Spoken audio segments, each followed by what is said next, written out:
After a few run-ins with the law, he was determined to turn his life around. The first thing he wanted to do was make things right with his family. He wants to do whatever he can do to get that old life back. But before he can correct course, gunshots ring out. The victim had 2 gunshot wounds, one in the hip, one in the head. This appeared to be a cold-blooded execution. Did a long-buried feud float back to the surface? He's just gotten out of state prison. Maybe he had an enemy. Maybe he owed something to somebody. Or was he betrayed by someone closer to home? She's seeing another man. I said to him, please don't shoot him. He had recently gotten to some money, $41,000 to be exact.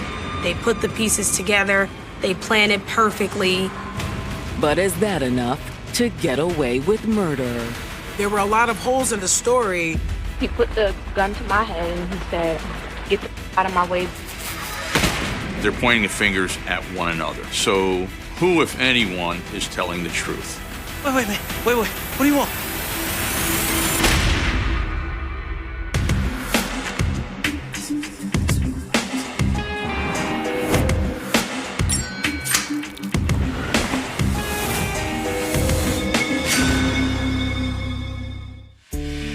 November 14, 2007, Albany, New York. The Empire State's capital city is a place where old-world charm blends with modern, trendy vibes. When you think of New York, you think of the Big Apple, you think of New York City. But when you go a little further north, you find out about upstate New York. Albany is New York's oldest city, and the people here are loving. It's all about family here. It's a hidden gem. People know each other. There are beautiful parks. It's pretty much a safe place to live. But after night falls, Albany's peace is rattled when gunfire breaks out on the city's south end. Around 11 p.m. that night, the police received a string of 911 calls stating that there were shots fired at an apartment complex. When officers arrive on the scene, they see a young black male lying in a pool of blood in the parking lot of the apartment complex. As first responders rush to his aid, they realize the man has been shot multiple times. It looks like he's been hit at least twice, once in the hip and once in the head. His breathing is very faint and he is unconscious, but somehow he's still alive. First responders immediately started applying first aid, trying to save this man's life. In the process, they discover who the victim is. Here you go, officer. They were able to identify him as 32-year-old Tyrone McCoy. They were focused on everything that they could to try to keep Tyrone alive. New York native Tyrone McCoy was determined to soar above his humble beginnings. Tyrone was the eldest of 4 children who grew up in a low-income home in Albany. Tyrone had a beautiful personality, a bright smile. He was a magnet for all of those around him. Because he grew up in poverty, Tyrone started to explore other options of success so that he could be a great example for his siblings and make his family proud. He could have easily been discouraged, so the fact that he was able to still be determined and wanted to, still focus on bettering himself says a lot about his character. As Tyrone was starting a new chapter in his life, there was a glimmer of hope for him. Tyrone met a woman from his hometown named Tamara.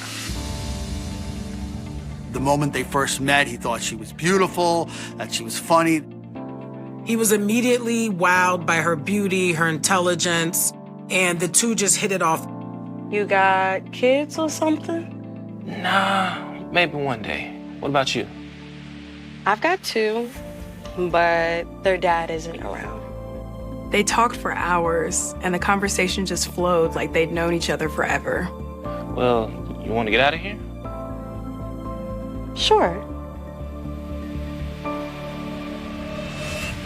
Before he knew it, Tyrone was falling in love. It didn't take long at all for Tyrone to fall hard for Tamara. They were inseparable. He would do anything for her. They end up getting together, getting married, and they have a child on their own. For Tyrone, this was the life he always dreamed of.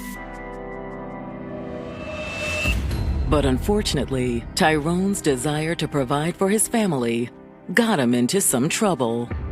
Unfortunately, he gets involved in some criminal action.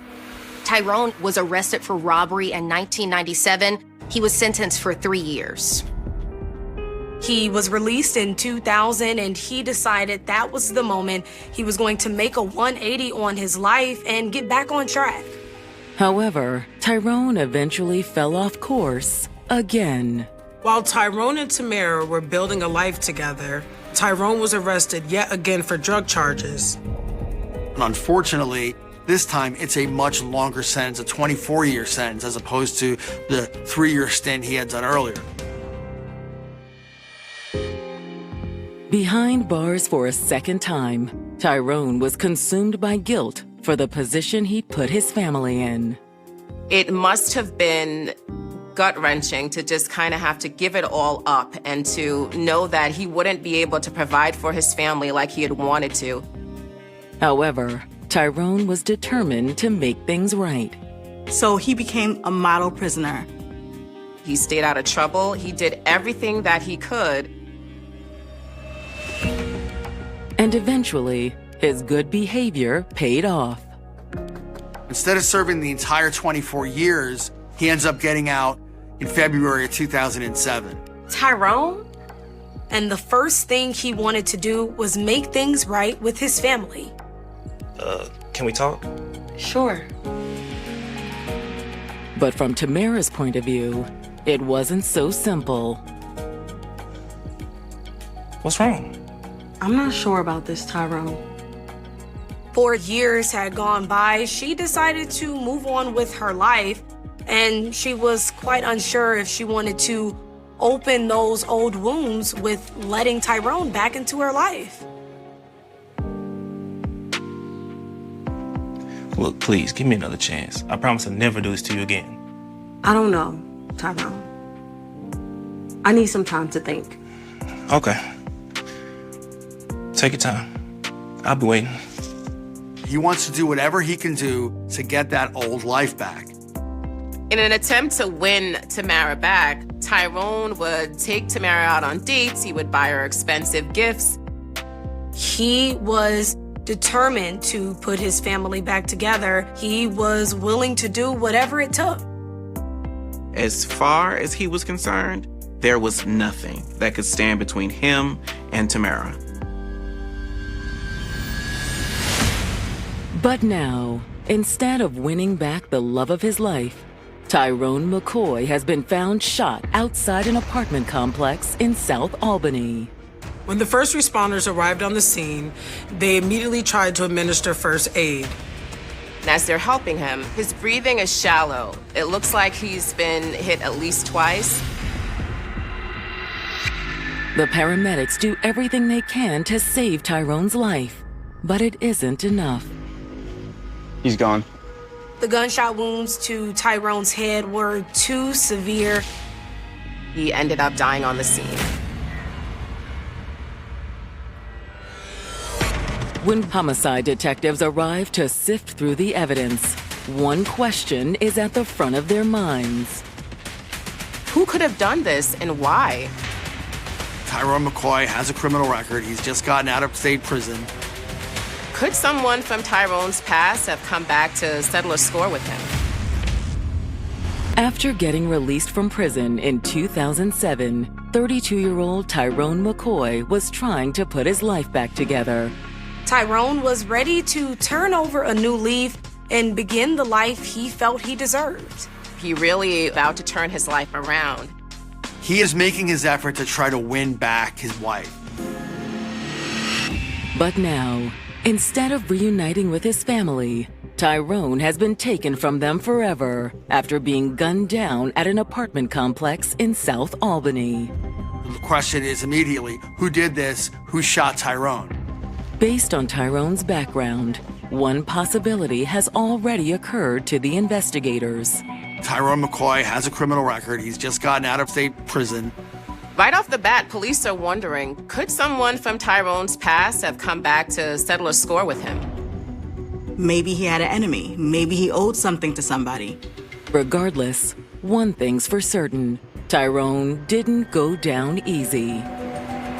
The victim had 2 gunshot wounds, one in the hip, one in the head. We've determined that he was likely running, as would be his killer. So the first wound was likely the hip, which put him down. The theory is supported by a trail of blood leading through the parking lot. It strongly suggests that he saw his killer and he tried to get away from him. And the shooter or killer pursued him. After chasing down his victim and wounding him, it looks like the killer stood over him and fired a final shot to his head. This wasn't a crime of opportunity. This was someone who was intentionally going after Tyrone. This appeared to be a cold-blooded execution. Near Tyrone's body, detectives locate a couple more key pieces of evidence. As police are investigating, near the body, they find Tyrone's cell phone, and they also find several .357 shell casings that they believe belong to the murder weapon. They bag them up and send them off to ballistics for testing. But other than that, detectives are at a loss. The crime scene didn't offer any clues as to who would want Tyrone dead. So the officers decide to canvass the area and see if anybody witnessed this occurrence. As officers start going door to door, it's not long before they run into a woman who says she saw everything from her apartment window. She was one of the individuals who called 911. Yeah, it was around 11 o'clock, and I was just getting ready for bed. And then I heard bang, bang, bang outside my window. She said she heard 8 shots in total. She ran to the window, and that's when she saw 2 men running through the apartment complex parking lot. Detectives are certain one of those men was Tyrone McCoy. She sees the man with the white bandana fire at Tyrone, shoots him. Then the shooter ran to an SUV and drove off. Unfortunately, the witness said it was too dark and she was too far away to make out any identifying information or the license plate. Well, thank you very much for your time. We'll be in touch if we need any more information. But as detectives prepare to leave, another young woman approaches them. Excuse me, are you the police? Yes, how can we help you? She tells detectives that she has some information that they may want to know. My name's Tamara McCoy. Tamara tells detectives that she is Tyrone McCoy's wife. She says she lives at one of the units in the apartment complex. I think I know what might have happened tonight. That stirred tremendous curiosity from the detectives as to what the real story is. They were finally about to get some answers in this case.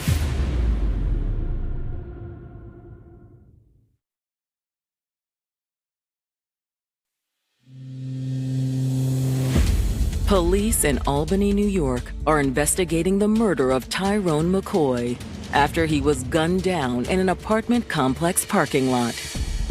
The killer stood over Tyrone and shot the final shot into his head. This was cold-blooded murder. Immediately, investigators are wondering, did someone from Tyrone's criminal past come to hunt him? But now, an important new witness has just approached police at the scene of the crime. Tyrone's wife, Tamara McCoy. I think I know what might have happened tonight. I think at this point that would have stirred tremendous curiosity from the detectives as to what the real story is. Tamara agrees to accompany the detectives back to the police station to give an official statement. Sorry again for your loss. Thank you. Now what can you tell us about Tyrone? Tamira explains that while she and Tyrone are still legally married, they have been estranged because he's been in prison the last few years on a drug possession charge. You two didn't get back together once he got out? No. I wasn't sure if I was ready for that yet. However, Tamara said that since Tyrone's been out of prison, he's been trying to woo her and win her back. He keeps buying me presents, taking me out to eat, stuff like that. Tamara hadn't made up her mind of whether she wanted to be reunited with Tyrone, but she also said she didn't wish him any ill will. In fact, Tamara says she was doing her best to set Tyrone up for success. When he got out of prison, she rented a hotel room for him to live in. It's not that far, really, from where Tamara and her kids live. So he's able to come over and visit her, and things seem to be going okay. When was the last time you saw Tyrone? A few hours ago. We went out to eat tonight. Tamara told police she had gone out to dinner with Tyrone that very night. He dropped her off and she went upstairs to her apartment. A few minutes later, she heard gunshots. But Tamara says she didn't realize Tyrone was the target of those gunshots until she heard the buzz around the apartment complex. When she found out that someone had been shot and that someone was Tyrone McCoy, she was stunned. That's when I came and I found y'all. To the detectives, it seems like Tamara is being upfront with them. She's very cooperative, and she seems very willing to provide information.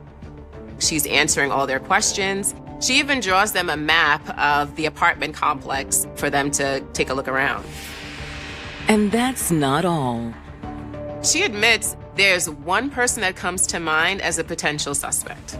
When Tyrone got locked up, I didn't just wait around for him, you know? While Tyrone was in prison, she moved on, and that included her love life. I met somebody. His name was Jamar Johnson. While Tamara has been living up by herself because Tyrone was in prison, she met Jamar and the two became romantically involved. I'm afraid he might have something to do with this. She told the police that she and Jamar had broken up, that they weren't together, and that Jamar was very upset about her ending their relationship. He still wasn't over her. And he became furious when he found out that Tyrone was back in Albany and trying to win her back. The last time I saw him, he told me he was gonna pop Tyrone. Pop him?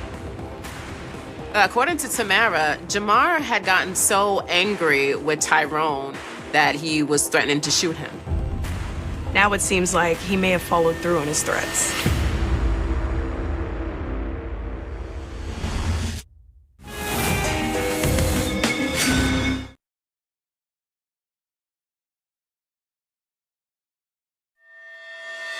Police in Albany, New York are interviewing Tamara McCoy, the estranged wife of shooting victim Tyrone McCoy. Tamara approached police saying that she's Tyrone McCoy's wife and that she might have information about what happened. And Tamara's just made a shocking accusation. She was telling them about how, although she was married to Tyrone, she had been seeing a man named Jamar Johnson. Tamara McCoy has suggested that if anybody had a reason to have shot her husband, maybe Jamar Johnson is that person, because he did make a threat to quote-unquote pop her husband. He told me he was going to shoot Tyrone. The investigators agree that Jamar's threat makes him the #1 suspect in Tyrone's murder. Now, this doesn't place Jamar at the scene or proves he shot Tyrone, but it certainly gives him motive to want Tyrone dead. He's certainly a person that they want to chat with. And when detectives run a background check on Jamar, they learn this isn't his first run-in with the law. Jamar had been in prison for a number of years on drug dealing charges. But there's no history of violent crime. Hoping to speak to Jamar, detectives issue an alert to law enforcement in the area. They put out a bolo advising police officers to be on the lookout for Jamar Johnson. In the meantime, Detectives head back to the apartment complex with Tamara. She was going to walk them through her and Tyrone's movements that evening. She was going to show them exactly where he dropped her off before he was killed. Parking lot on Grand Street, South Pearl Street Projects. With me, Detective Kubish, Detective Lieutenant Ron. You are Tamara McCoy. We're here to discuss the events of November 14th, because last night, sometime after 10:30 p.m. As detectives talk with her at the location where her husband was shot, the beginning of her story remained the same. But then, her story begins to change from what she initially told detectives. Tamara admits that when she pulled into her parking lot, she saw Jamar. Then I saw his car sitting right there. Where did you see his car? Right across, like, right about In the parking lot across the street? In that moment, she knew something was wrong. Everything all right? Just stay here, okay? I knew what his intentions were. Which were what? To shoot Tyrone McCoy. Okay. And I told him, and I said, please don't do it. Please don't do it. Jamar, don't. No, I'm not going nowhere. Don't. What's going on? Man, who you this? But according to Tamara, Jamar wouldn't listen. She stood in front of Tyrone, shielding him with her body. And I said to him, please, please don't shoot him. Please, please. He put the gun to my head and he said, get the out of my way before I shoot you. At that point, Tamara says Tyrone stepped in and confronted Jamar. Shoot, you want to shoot somebody? Shoot me. Do it, you bad? I'm a gangster. Tyrone McCoy spoke up. He said, you want to shoot me? That's what you came to do? You came to shoot me? Bring it then, because I'm gangster. Tamara says that's when Jamar started firing. She saw Jamar chasing Tyrone, shooting at him as he ran. I heard the shots being fired. Tamara said she was so scared that she ran inside her apartment and locked the door, and that she didn't come out again until police came that night. It's a gripping story, but is it the truth? Why didn't she tell them all of this from the get-go? Contradictions are a major red flag for law enforcement. Investigators believe she wasn't being completely honest. They don't know if this is because she was trying to protect Jamar, or she has something to do with what happened. Now, detectives are more eager than ever to get Jamar's side of the story. Luckily, a few hours later, detectives got word Jamar was spotted in Albany and he was taken into custody. However, when detectives sit down to interview Jamar, he ices them out. When officers first question Jamar Johnson, he's closed off, he has his walls up, and he just isn't willing to tell them anything. I don't have anything to say to you. He goes for nothing. He knows nothing. He wasn't there. That's his story, and he's sticking to it. But the investigators have an idea to break down his walls. They go talk to Tamara and ask her to go talk to Jamar and tell him to just be honest. They suggest that she tells him to tell the truth, and she agrees to do it. When Tamara walked into that room, Jamar's jaw about fell off his face. It was like he saw a ghost. Tamara, what are you doing here? You have to tell them what happened, Jamar. Why? Did you? Yes. After Tamara speaks to Jamar, he breaks down and he decides that he's gonna come clean and tell the police everything. But the detectives aren't ready for the bombshell he's about to drop. All right. So you want to know the truth? Jamar, he reveals that, yes, he was in fact the shooter. He did in fact shoot Tyrone. But he says it wasn't his idea. Well, then whose idea was it? It was hers. She set this whole thing up. He says Tamara was the mastermind behind this entire plot.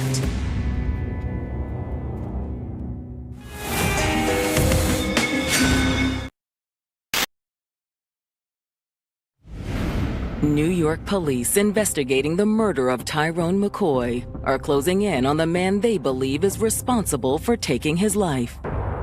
they've identified Jamar Johnson as their primary suspect based on Tamara, Tyrone's estranged wife, telling them that she's been involved in a love triangle with both men. And I said to him, please, please don't shoot him. He put the gun to my head and he said, get the out of my way before I shoot you. She saw Jamar chasing Tyrone, shooting at him. But Jamar has just made a shocking allegation that will turn the case on its head. The whole thing wasn't even my idea. Well then, whose idea was it? It was hers. She set this whole thing up. Jamar admits that while he may have been the one that pulled the trigger, none of this would have ever happened if Tamara wasn't pulling the strings. She told me to kill him. Jamar also says the motive for the crime wasn't jealousy. It was money. Jamar says, look, I had no animosity toward Tyrone McCoy. Once Tyrone got out of prison, he reached out to Tamara and told her that he had recently gotten into some money, $41,000 to be exact. Was it an inheritance or something? No. He held some spot up. Tyrone told Tamara that after he was released from prison in February, he participated in a robbery in New York City, and that's how he got the $41,000. That's when Tyrone started trying to rebuild his relationship with his wife. In an attempt to win Tamara back, Tyrone used his money to take her out on dates and buy her expensive gifts. He was trying to rekindle what they once had. There was just one problem. Tamara was already falling in love with Jamar. But even if Tamara had already moved on, there was something she still wanted from her husband. She wanted his money. And she soon came up with a way to get it. She came up with a plan to rob and murder her husband. And on the night of November 14th, she put her plan into action. When Tyrone asked Tamara out on a date that night, she agreed to go with him. She knew this was their chance, so she told Jamar to be ready. And as dinner came to an end, Tamara gave Jamar the signal. Let me run to the bathroom real quick before we head out. Okay.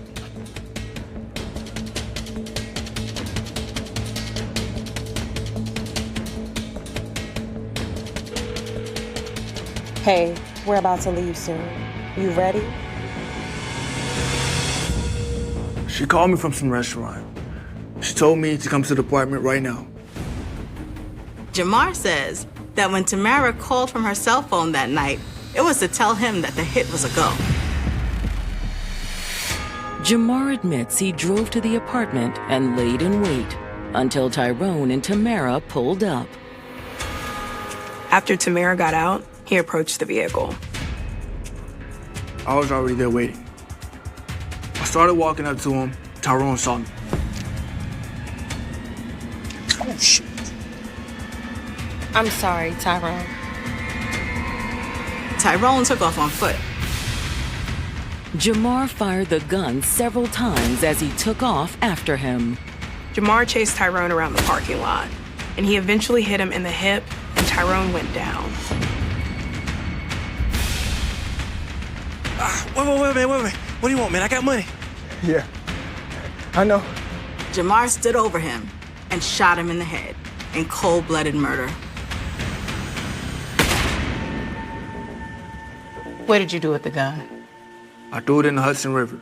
It's a stunning confession from the man police are now certain took Tyrone's life. Following Jamar's confession, Albany police charge him with murder and they book him in Albany County Jail. However, Jamar's confession isn't enough to also charge Tamara for the murder plot. Detectives are now looking at two people who agree and effectively confess to being at the scene, but they're pointing the fingers at one another. So who, if anyone, is telling the truth? It's possible Jamar wants to bring Tamara down with him because she ratted on him to the police. And maybe the story he was telling was payback for her snitching on him. To get to the truth, The investigators need more evidence.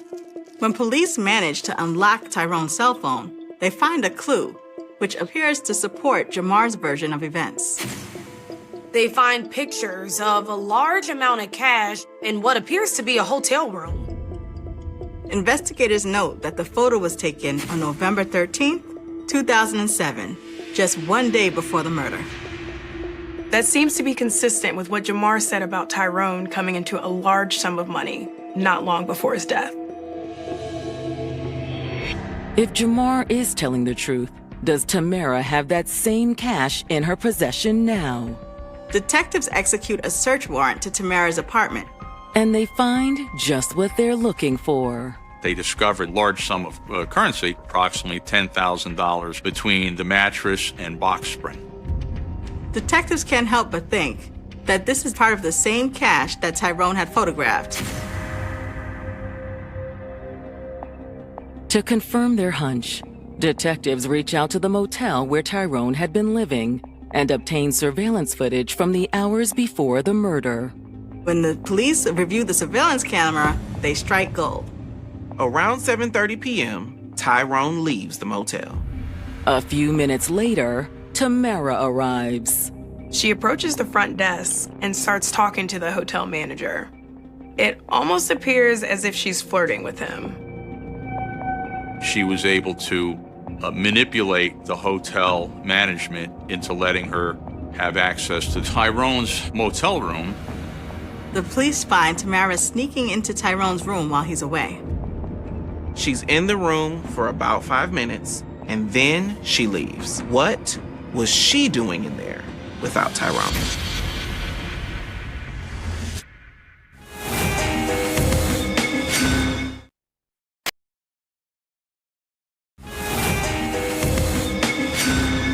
Police in Albany, New York, have charged 30-year-old Jamar Johnson with murder after he confessed to shooting his girlfriend's husband, Tyrone McCoy.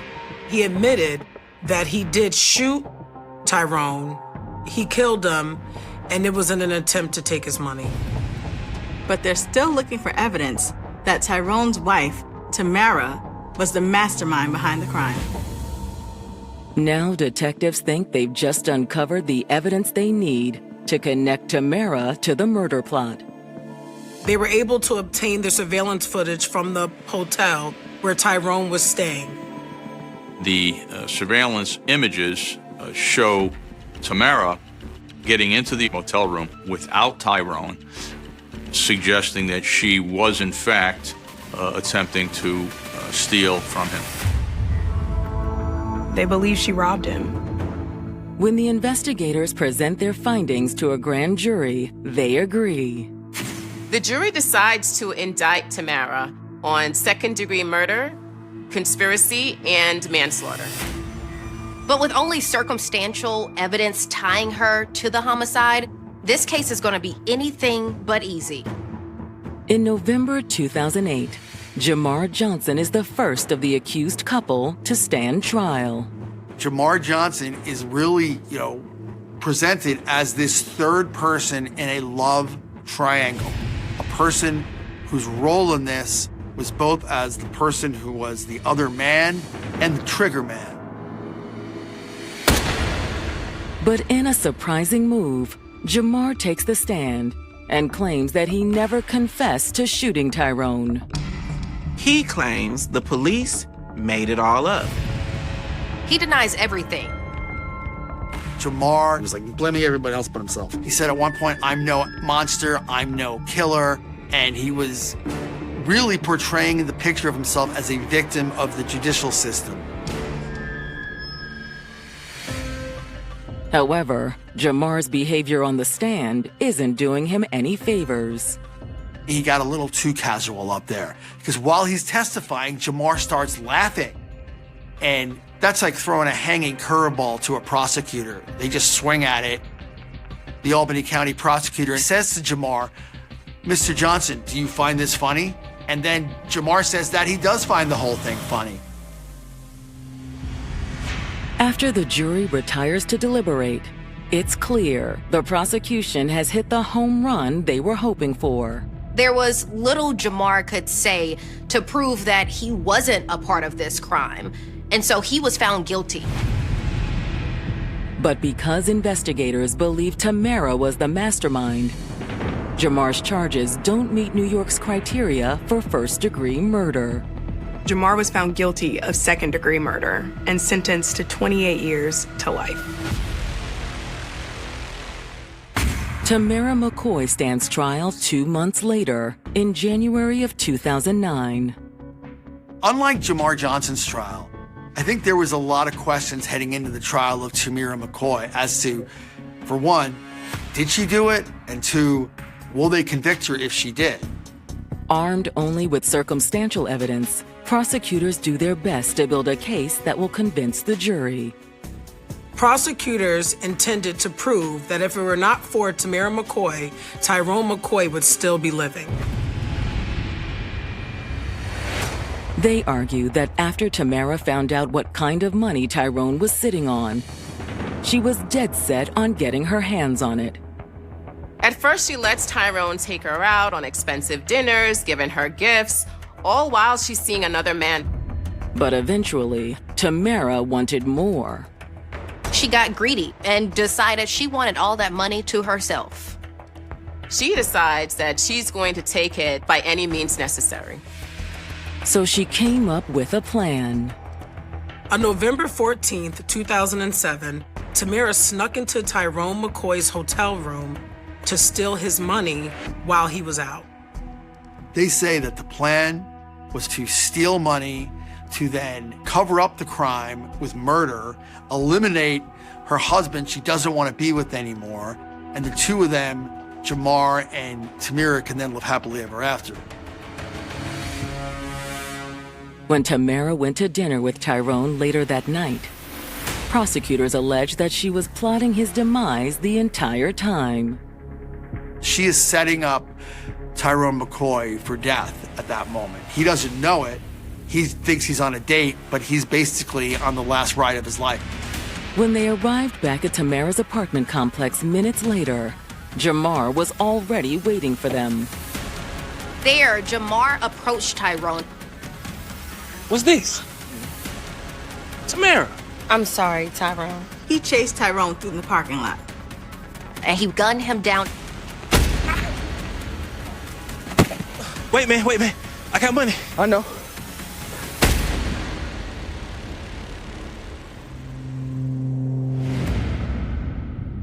The lead prosecutor tells the jury this is one of the most premeditated murder cases he has ever tried. But prosecutors say when the murder was completed, Tamara's clever scheme was far from over. As much as Jamar thought that he and Tamara were in love, she was just using him. She then turned on her boyfriend, telling police that Jamar acted all on his own and she knew nothing of the crime. His name is Jamar Johnson, and I'm afraid he might have something to do with this. She essentially made Jamar the fall guy. What are you doing here? The irony is if she hadn't thrown Jamar under the bus in the first place, maybe they both would have gotten away with it. She thought that Jamar was infatuated enough with her to continue to be her puppet, but she was wrong.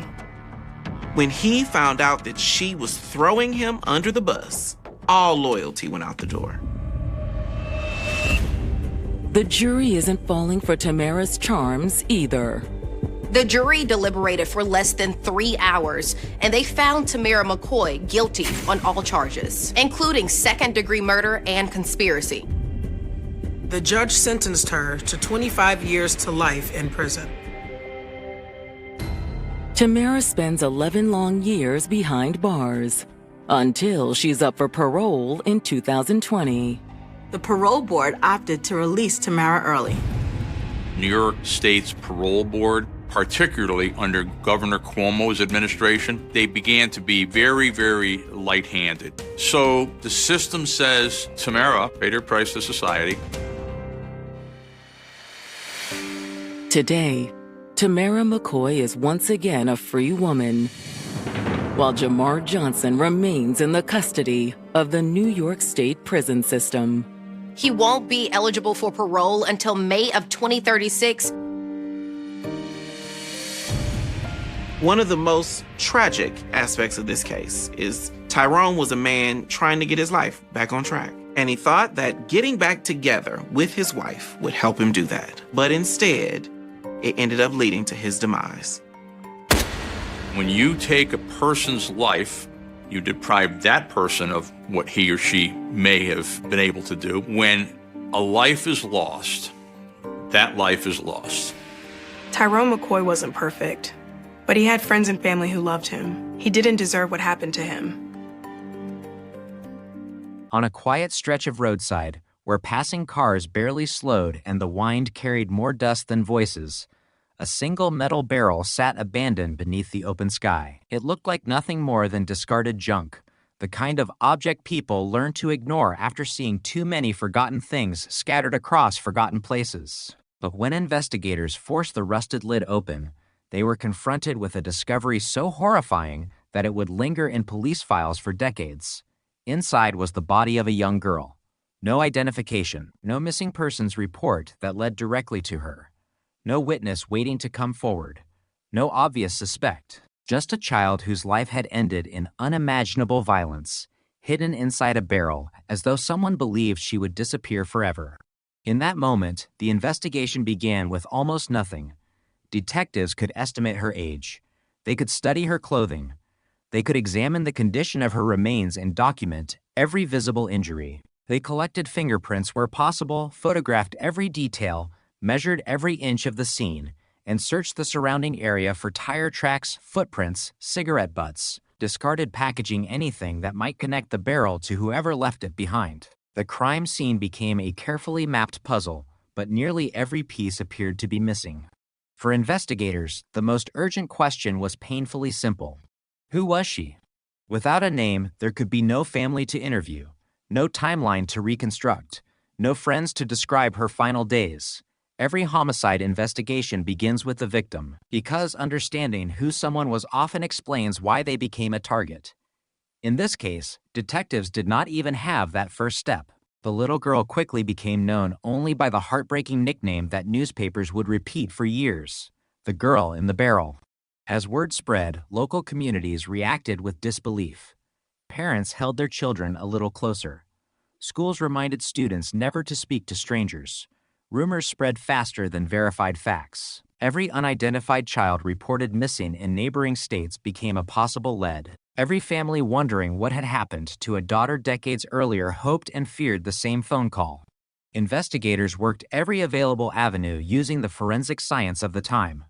They documented the barrel itself, hoping its manufacturer, age, or distribution might narrow the search. They analyzed fibers recovered from inside, searching for clues about where she had lived before her death. Soil collected from the barrel was compared against surrounding locations to determine whether she had been transported from somewhere else. Specialists examined insects associated with the remains, attempting to estimate how long the body had been concealed before being discarded. Each scientific discipline offered possibilities, but none produced the breakthrough detectives desperately needed. Without modern DNA databases, forensic genealogy, or nationwide digital missing person systems, investigators relied on photographs mailed between agencies, handwritten reports, and telephone calls. Detectives traveled across jurisdictions carrying folders filled with black and white images, comparing dental charts, missing child reports, and descriptions from families who had spent years searching for answers. Again and again, every promising lead collapsed. Some believed the child had been killed locally. Others argued she must have come from hundreds of miles away. No one could prove either theory. The passage of time only deepened the mystery. Seasons changed. New detectives inherited the files. Original investigators retired. Evidence boxes were transferred from one storage room to another, each marked with case numbers that slowly gathered dust. The barrel remained in evidence. So did every photograph, every laboratory report, every witness statement, every anonymous tip that had once seemed important. Gold cases rarely die overnight. They fade gradually. Phone calls become less frequent. Newspaper headlines disappear. Public attention moves elsewhere. Yet somewhere inside every detective assigned to the file remained the uncomfortable realization that a murderer had escaped accountability while a child still rested in official records without a confirmed identity. Years later, advances in forensic anthropology breathed new life into investigations involving unidentified victims across the country. Specialists carefully re-examined skeletal remains using improved methods for estimating age, ancestry, stature, and facial characteristics. Artists worked alongside scientists to produce facial reconstructions intended to show the public what the young victim may have looked like during life. When those reconstructed images were released, hope briefly returned. Someone would recognize her. Someone had to. Tips flooded into investigators' offices. Families compared old photographs. Genealogists volunteered assistance. Amateur investigators studied every published detail, convinced they could identify the child where professionals had failed. But every comparison ended the same way. Not her. Not her. Not her.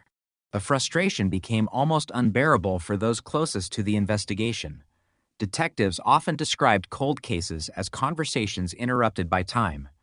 Every unanswered question created another silence. Every dead witness, every lost document, every memory faded by decades pushed the truth a little farther away. Still, they refused to surrender. Evidence preservation became increasingly important.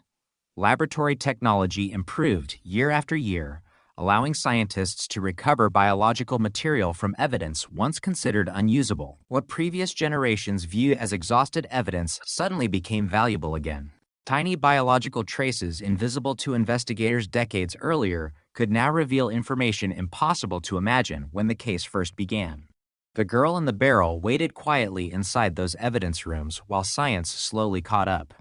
Outside police headquarters, society transformed. Computers replaced filing cabinets. National databases connected agencies that once worked in isolation. Digital records replaced handwritten cards. Missing person organizations expanded. Families gained new tools to search for loved ones across state lines. Cases once separated by geography could finally be compared within seconds.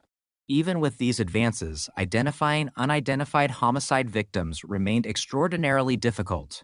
DNA requires comparison. Without relatives in available databases or usable reference samples, a profile alone cannot provide a name. Investigators understood this all too well.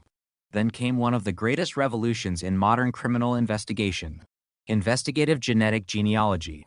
Unlike traditional forensic comparisons, this approach searched for distant biological relatives through publicly available genetic databases where participants had chosen to allow law enforcement matching under specific conditions. Instead of looking for an exact match, analysts searched for cousins, sometimes third or fourth cousins, whose shared DNA could gradually reveal an extended family tree.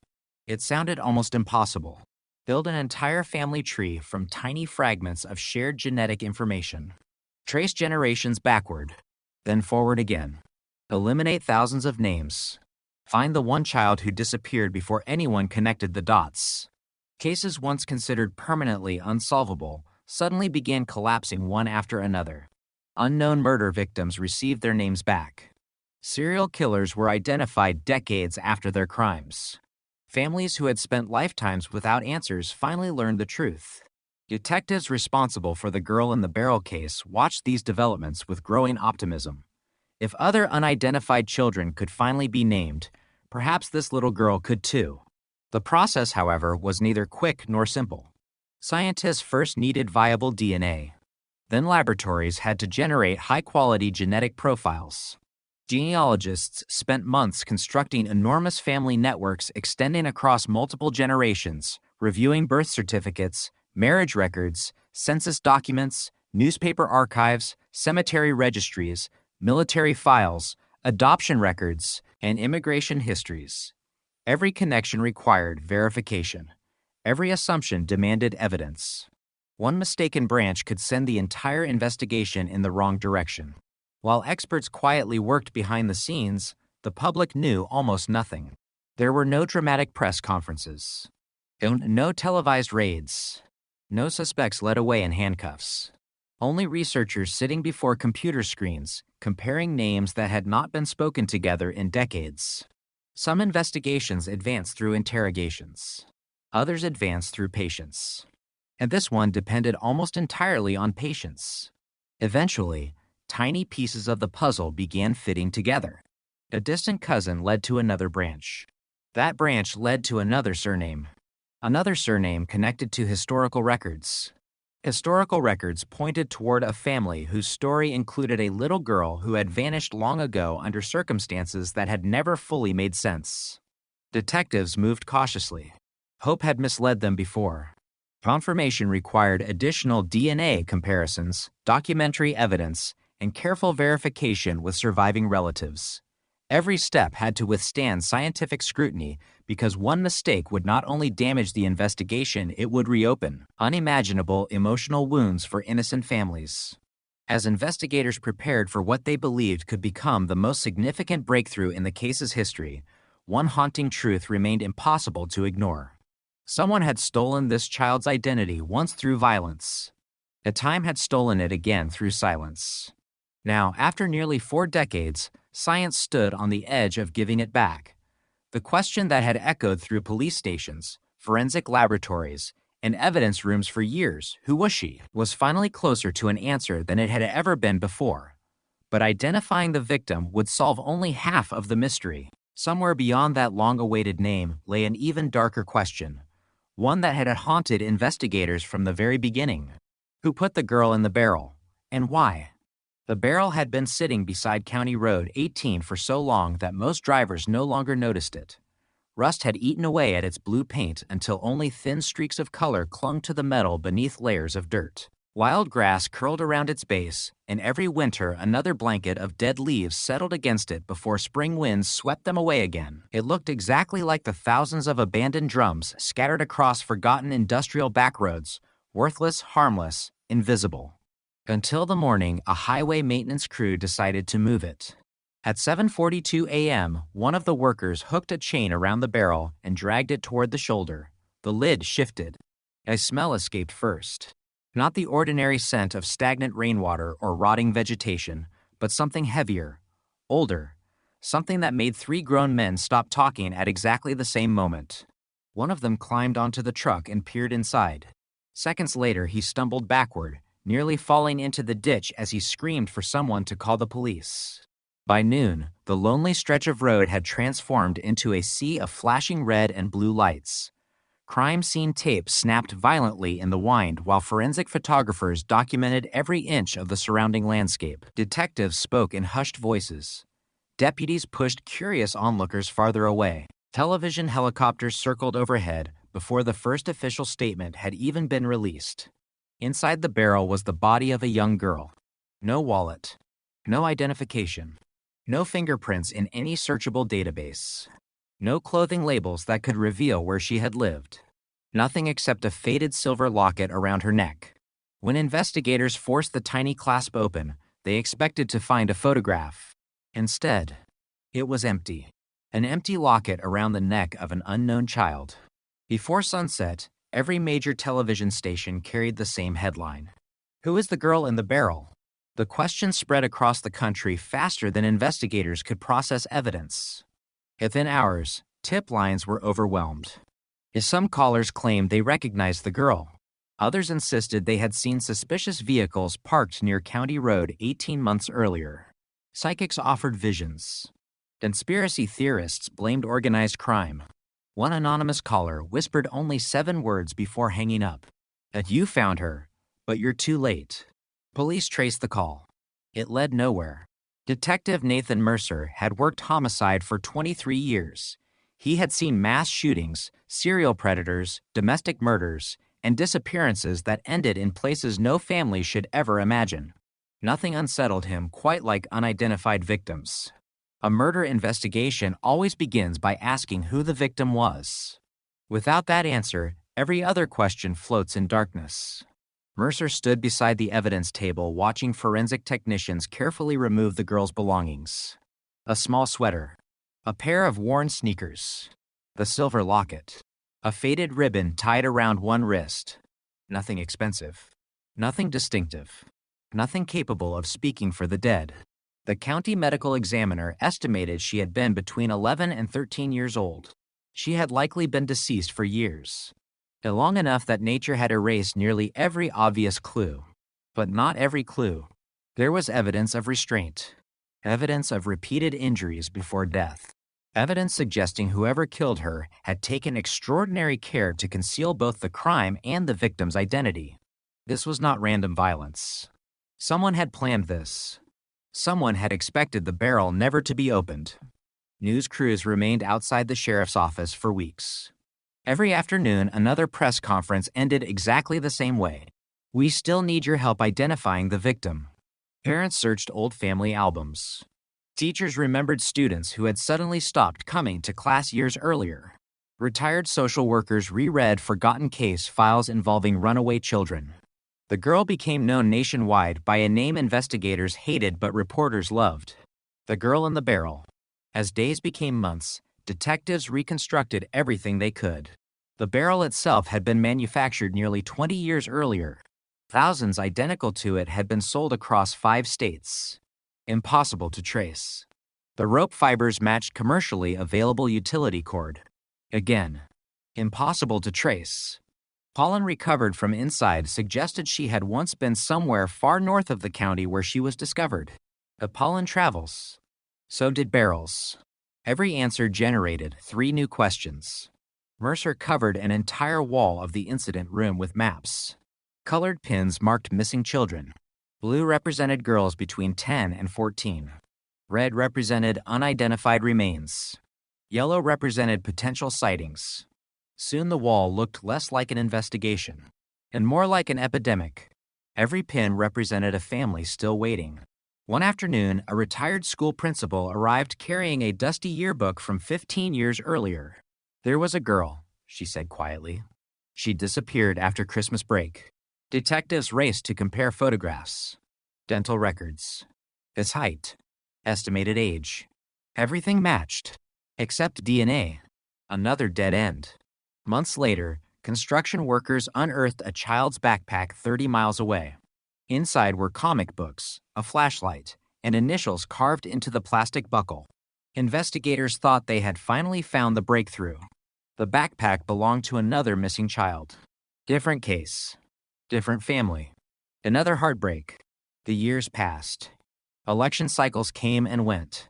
Sheriffs retired. District attorneys changed. New detectives replaced old ones. The evidence boxes moved from one storage room to another, collecting dust beneath fading labels. Case file 18, 447. Unknown female. Open. Mercer refused to let anyone archive it permanently. Every January, he reopened the file. Every January, he reread every witness statement from beginning to end. Every January, he noticed details he had somehow missed before. Most proved meaningless. One did not. Hidden among thousands of pages was a statement from a truck driver interviewed only 3 days after the barrel had been discovered. He claimed he remembered seeing an old white delivery van parked near County Road 18 years earlier. At the time, investigators dismissed him. No license plate. No company logo. No exact date. Just another unreliable memory. But Mercer looked closer. The driver had described something unusual. The van's rear doors were painted black instead of white. An odd detail. Specific enough to matter. Mercer searched archived vehicle registrations. Nothing. Insurance databases. Nothing. Newspaper photographs. Nothing. Weeks became months. Then one night, an evidence analyst walked into his office carrying an old photograph recovered from a local newspaper archive. In the background of a county fair, barely visible, parked beside a food stand, was a white delivery van with black rear doors. The image was grainy, the license plate unreadable. Yet for the first time in years, the investigation had something tangible. Detectives enlarged the photograph using every enhancement technique available. They identified the fair, the exact weekend, vendor permits, parking assignments, hundreds of names. Every vendor became a potential witness. Most remembered nothing. Some had died. Others had moved overseas. One elderly mechanic remembered repairing a delivery van matching the description.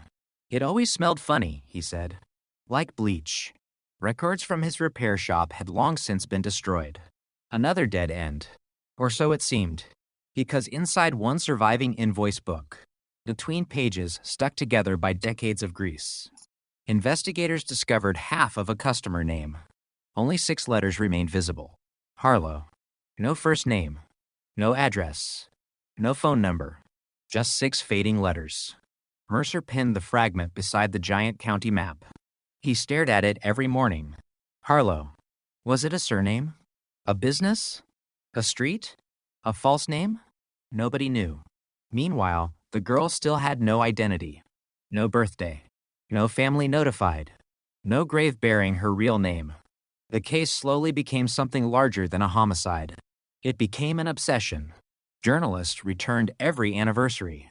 Podcast hosts built entire series around the mystery. Online forums analyzed every released photograph frame by frame. Some believed multiple killers were involved. Others insisted corrupt officials had hidden the truth. None of the theories could be proven. Mercer ignored them all. Evidence. Only evidence mattered.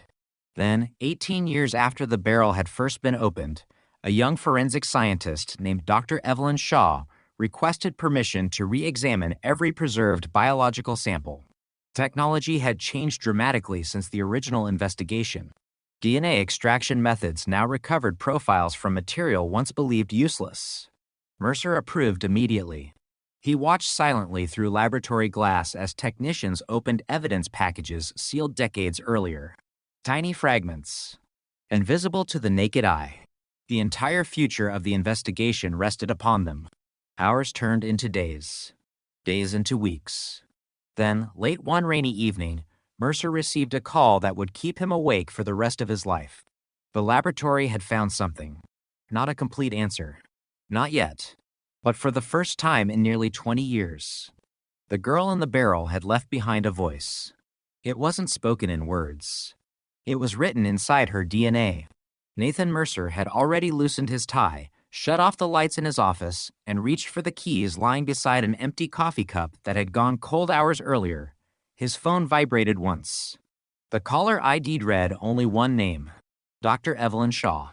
Mercer answered before the first ring had finished. "We have a profile." Silence. Not because Mercer didn't understand what she had said. Because he did.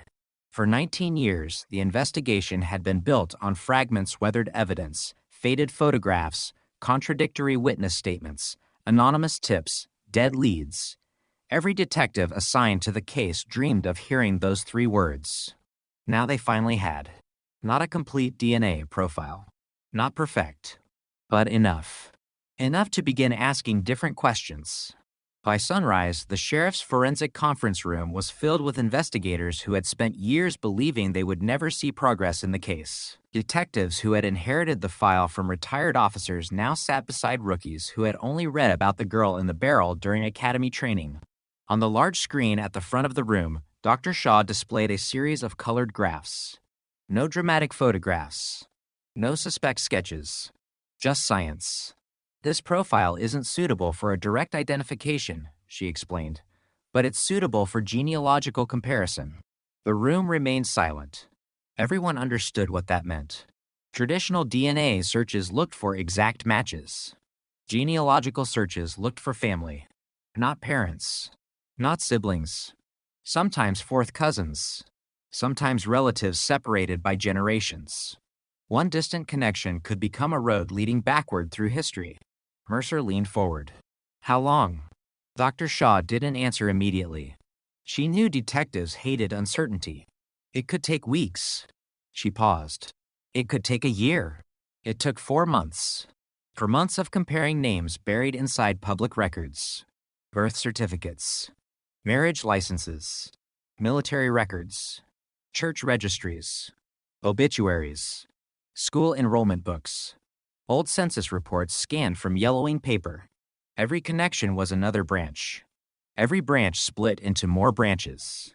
The family tree grew so large that one entire wall of the genealogy office disappeared beneath printed charts connected with colored string. Thousands of names. Thousands of lives. All because one unknown girl had died without leaving her name behind. Then something changed. A distant genetic relative appeared. Not close enough to identify the victim, but close enough to narrow the search. The ancestor they shared had lived nearly a century earlier in the Appalachian Mountains. His descendants scattered across the country: Illinois, Kentucky, Missouri, Colorado, Nevada. The investigators started eliminating them one by one. Families with complete records. Families whose daughters were all accounted for. Families with no unexplained disappearances. Slowly, the impossible became manageable. By late autumn, only 3 family branches remained. Mercer stared at the board for hours. 3 possibilities. 3 bloodlines. One belonged to a family still living together. Impossible. Another had no missing children. Eliminated. Only one remained. The Holloway family. It wasn't the name that caught his attention. It was the absence of records. Between 1984 and 1989, several official documents simply stopped.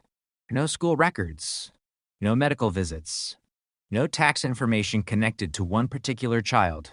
As if she had quietly disappeared from the paper trail.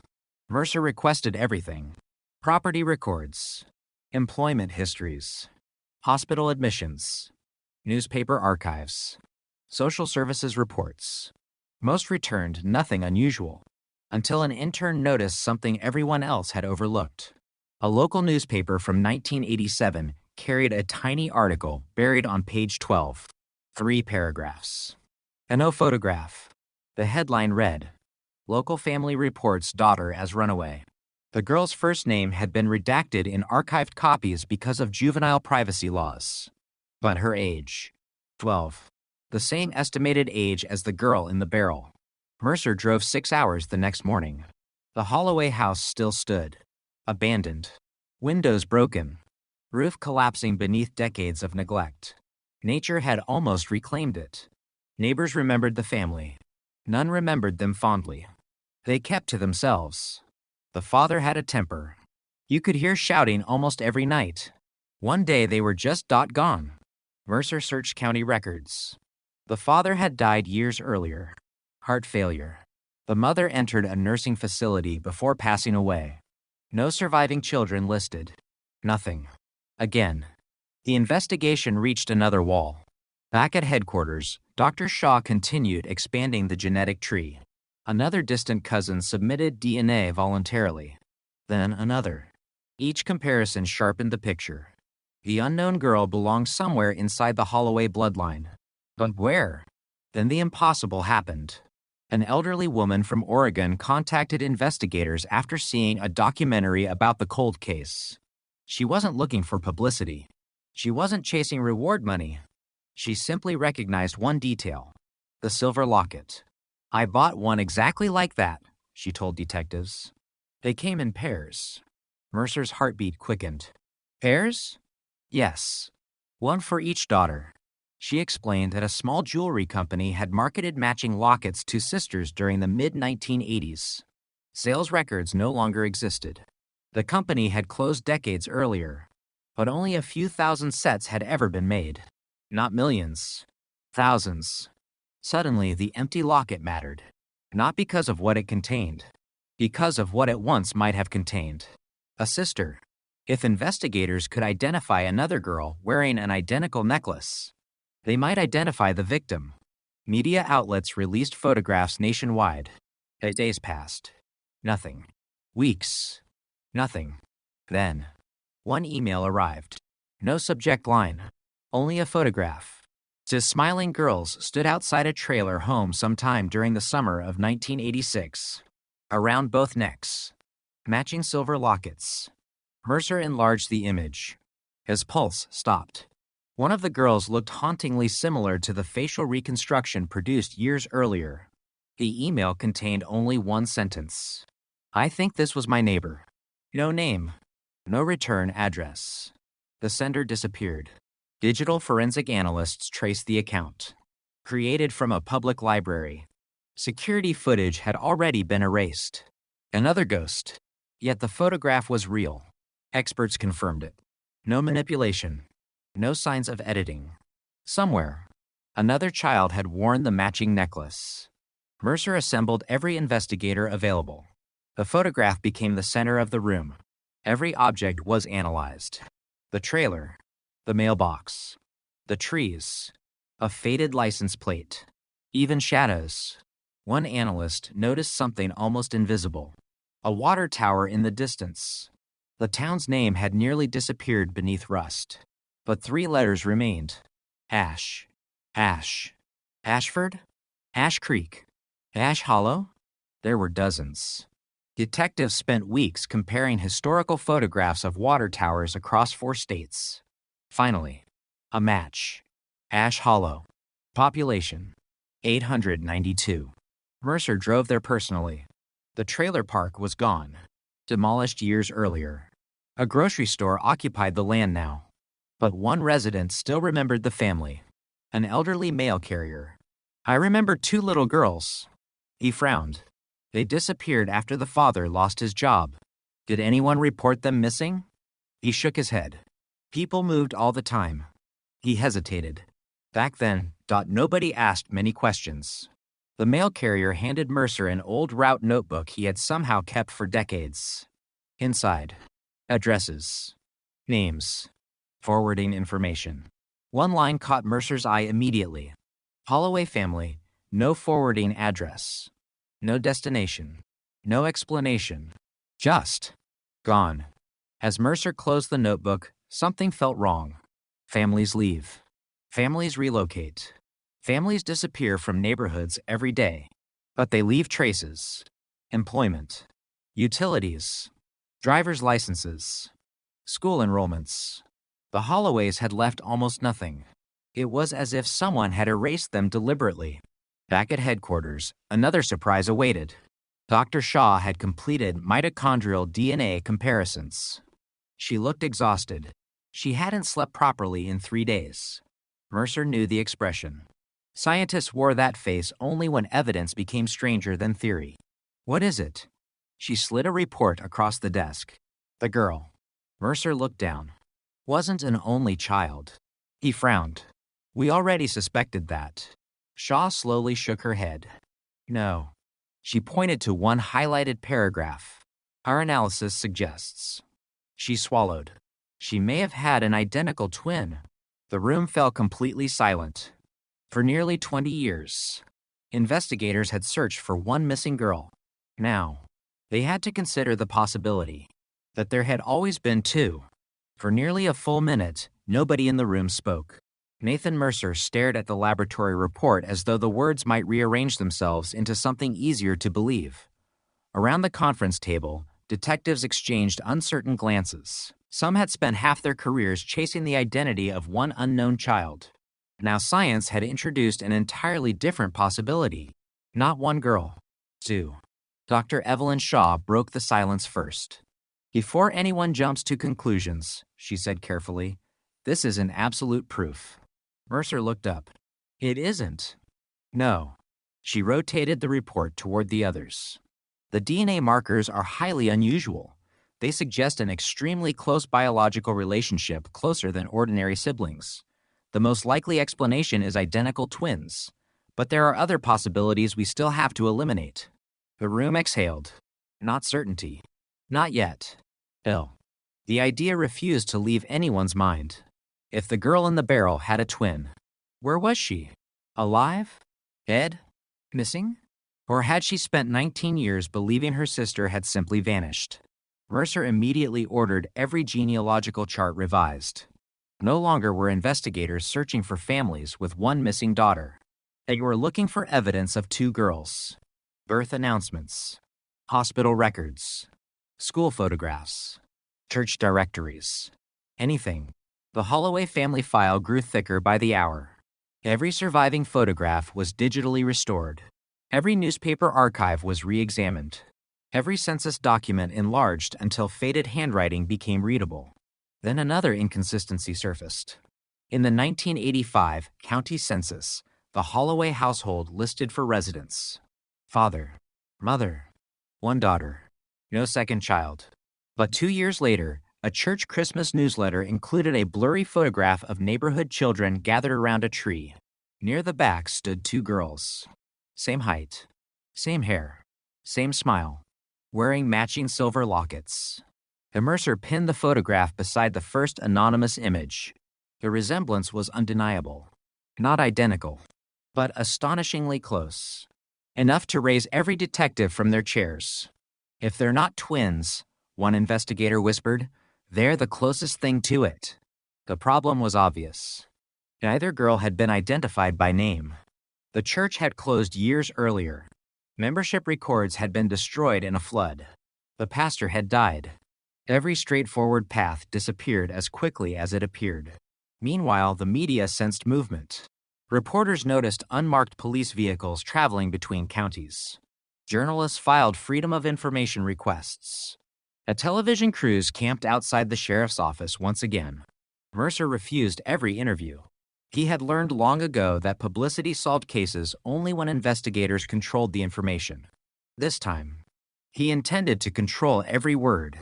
3 weeks later, forensic analysts completed a digital enhancement of the old county fair photograph. The white delivery van with black rear doors became clearer than ever before. Not perfect, but better. One technician suddenly froze the image. There. Mercer leaned closer, painted just beneath the passenger window.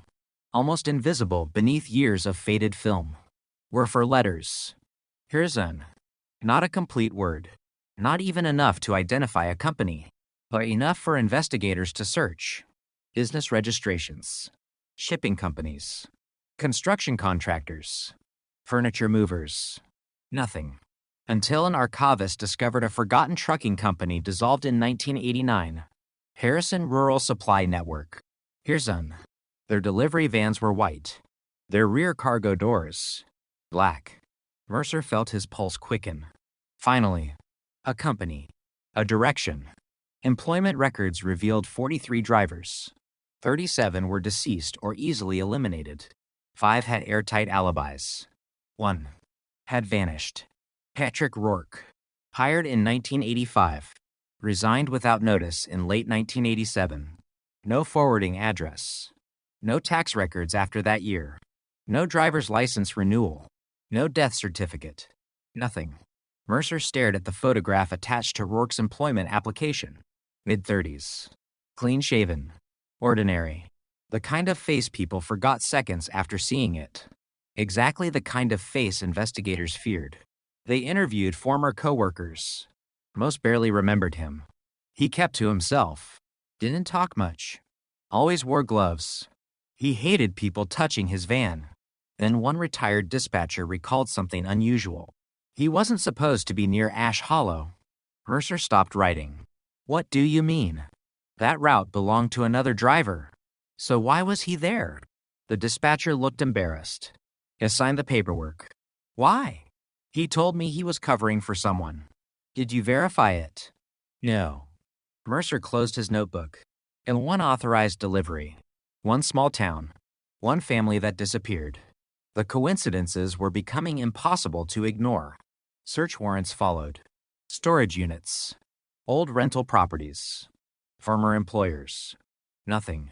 Patrick Rourke had disappeared so completely, it seemed as though he had planned it years in advance.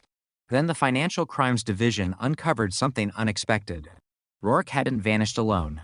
3 months after leaving Harrison Rural Supply Network, someone had opened a new bank account in another state, using a different surname. The signature matched. The fingerprints didn't. Identity theft. Someone had stolen another man's identity decades before modern databases made such fraud difficult. The trail continued. Texas, Arizona, Nevada. Each move occurred roughly every 2 years. Always before local records became too detailed. Always before neighbors became familiar. A ghost moving through paperwork. Mercer assembled a timeline across the conference room wall. Every relocation. Every employment record. Every rental agreement. Then he noticed something strange. Between each move, there was approximately 1 year, completely unaccounted for. No employment, no address, no taxes, nothing. It was as though Patrick Rourke disappeared annually. Why? Vacation? Prison? Another identity? Nobody knew. Meanwhile, Dr. Shaw pursued an entirely different mystery. She couldn't stop thinking about the possibility of a second girl. The DNA continued bothering her. Something wasn't right. She requested permission to test biological material recovered from the silver locket itself. Most investigators expected nothing. The necklace had spent years exposed to moisture, rust, and contamination. Yet modern forensic techniques were capable of astonishing things. Days later, the laboratory found microscopic skin cells trapped beneath the clasp. Enough for comparison. Shaw ran the analysis twice. Then a third time. She personally walked into Mercer's office. No twins. Mercer blinked. What? I was wrong. She laid down the report. The second DNA profile. She paused. It belongs to another girl. Mercer frowned. Related? Yes. Sister? No. Cousin? Closer. How much closer? Shaw looked directly into his eyes. The probability suggests. She hesitated. Mother and daughter. Mercer stared. That's impossible. The victim was 12. I know. Neither spoke. The implications were absurd. Scientifically impossible, unless the DNA belonged not to the victim, but to someone who had worn the locket before her. Someone older. Someone biologically connected. Someone investigators had never considered. Mercer suddenly stood. The locket wasn't hers. Shaw nodded slowly. It may have belonged to her mother. For the first time, the investigation expanded beyond one unidentified child. Now detectives searched for an unidentified woman as well. Missing mothers. Unsolved disappearances. Women connected to the Holloway bloodline. The family tree doubled overnight. Then another discovery arrived. The anonymous photograph emailed months earlier contained hidden information no one had noticed. Not digital metadata. Something physical. Magnified hundreds of times, investigators observed a reflection inside the trailer window. Someone had taken the picture from outside. Standing beside the photographer was another person. Only part of the face appeared in the glass. Just one eye. Half a nose. A hat. Enough to identify nothing. Except, the figure appeared to be holding a camera, and someone else had been documenting the family. Not casually. Deliberately. Mercer enlarged the reflection again. The second person wasn't looking toward the girls. They were looking at the photographer, as if both people had been watching the same family, without wanting the other to know. Two observers. One family. One photograph. The deeper investigators dug. The stranger the mystery became. That evening, Mercer returned home for the first time in 3 days. He poured himself stale coffee and spread copies of the photographs across his kitchen table. The barrel. The locket. The Holloway house. The white van. The smiling girls. The unknown reflection. Individually, each clue seemed almost meaningless. Together, they formed a pattern he couldn't quite recognize. He fell asleep at the table. At 3:14 a.m., his phone rang. Dispatch. A patrol officer had discovered something during the demolition of an abandoned farmhouse 30 miles from Ash Hollow. Workers removing the basement stairs had uncovered a concealed room behind a brick wall. Inside, investigators found children's clothing, old toys, a rusted camera, and dozens of photographs. Every single one featured the same two girls. Mercer arrived before sunrise.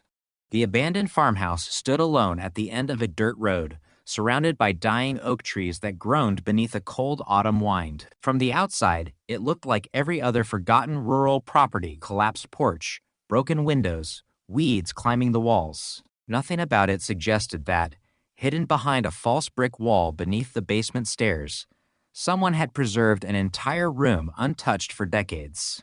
Crime-scene tape stretched across the front yard. Floodlights illuminated the entrance. Forensic technicians moved carefully through the basement, photographing every inch before touching anything. Mercer descended the narrow wooden steps. The air changed immediately. Cooler. Still. Almost sealed away from time. The hidden room measured no more than 12 feet by 12 feet, There was no furniture except a rusted metal chair, a wooden table, and 2 shelves covered with dust. Children's toys were arranged neatly across one side of the room. A stuffed rabbit, a music box, colored pencils, a deck of playing cards. None of them looked random. Everything had been placed deliberately, as though someone expected children to spend time there. Mercer's flashlight swept across the opposite wall. His breath caught. Hundreds of photographs, pinned edge to edge. The same 2 girls appeared again and again, playing in a backyard, walking to school, sitting on a swing, eating ice cream, looking out a bedroom window. Every image had been taken from a distance, sometimes from behind trees, sometimes from parked vehicles, sometimes through windows. None of the girls ever looked at the camera. They never knew they were being watched. Jesus, one detective whispered behind him. This wasn't a family album. No, it was surveillance. Years of it. The realization settled over the room like a weight. Whoever had taken these photographs hadn't stumbled across the girls by chance. They had followed them, studied them, documented their lives. Mercer moved closer. Every photograph had a handwritten date on the back. The earliest, April 1985. The latest, October 1987. Then they stopped, exactly when the Holloway family vanished. Dr. Evelyn Shaw entered carrying evidence gloves. She examined the camera recovered from the room. A 35mm film camera. Old, but remarkably well preserved. There's still film inside. Mercer looked up.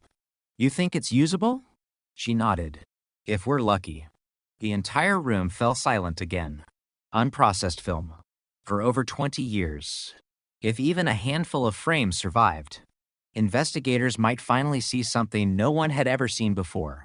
Back upstairs, another discovery was waiting. A forensic archaeologist had begun scanning the property with ground-penetrating radar. The equipment revealed several unusual disturbances beneath the backyard. Not 1, 5. Mercer stared at the monitor. 5 rectangular anomalies. Different sizes. Different depths. His stomach tightened. Excavation began immediately. The first pit revealed nothing but construction debris. The second contained animal remains. The third, empty. By sunset, investigators reached the 4th anomaly. Everyone stopped working as the outline of a small wooden box emerged from the soil. No coffin, just a crude crate. The lid had nearly collapsed from age. Forensic technicians lifted it carefully. Inside were dozens of cassette tapes, each individually labeled. Every detective exchanged confused looks. No human remains. No weapon. Just tapes. Evidence technicians rushed them to the laboratory. Mercer refused to wait. Within hours, audio specialists cleaned the first cassette enough for playback. The recording began with static, then breathing. Slow. Calm. After nearly 30 seconds, a man's voice. I've decided to keep a record. Mercer's pulse quickened. The voice continued. They're beautiful together. Another pause. The little one trusts everyone. The room became perfectly still. Nobody moved. Nobody even breathed loudly. The recording continued. I wonder which one will notice first. Static swallowed the rest. Mercer stopped the playback. No one spoke. The voice wasn't confessing. It wasn't threatening. It sounded patient, methodical, as though documenting an experiment. Technicians processed the remaining tapes. 43 in total. Some contained only silence. Others included weather reports playing in the background. Several captured hours of ambient sound. Birds. Footsteps. Doors opening. Children laughing somewhere far away. One recording changed everything. Tape number 28. The date written on its label. September 14th. Sill, 1987. The tape clicked. Static. Then, a little girl's voice. Are we going home now? Silence. A man's voice answered. Not yet. Another child spoke. Mom said not to leave. The same calm voice replied. Your mother sent me. Mercer's hands tightened into fists. The first girl whispered. That's not true. A long silence followed. Then, A car door slammed. The tape ended. Nobody in the room spoke for several minutes. 2 girls. 1 man. Alive. Weeks before they disappeared. For the first time. Investigators weren't imagining what might have happened. They were listening to it. The recordings became the center of the investigation. Audio experts enhanced every second. Background noises. Passing vehicles. Bird calls. Airplanes. Church bells. Each sound became evidence. One ornithologist identified a rare species of hawk audible on tape 28. The bird nested in only 3 counties during the late 1980s. The search area narrowed dramatically. Then transportation analysts recognized another sound, a railroad crossing bell. Its tone matched only one manufacturer used within a 50-mile radius. Another piece of the puzzle. Mercer spread maps across the conference table. The railroad, the hawk nesting area, Ash Hollow, the abandoned farmhouse, County Road 18. Lines connected them one by one. At their center, lay a place investigators had never searched. Blackwater Quarry, closed in 1991, flooded shortly afterward. Remote, hidden, forgotten. Search teams deployed within hours. The quarry was eerie.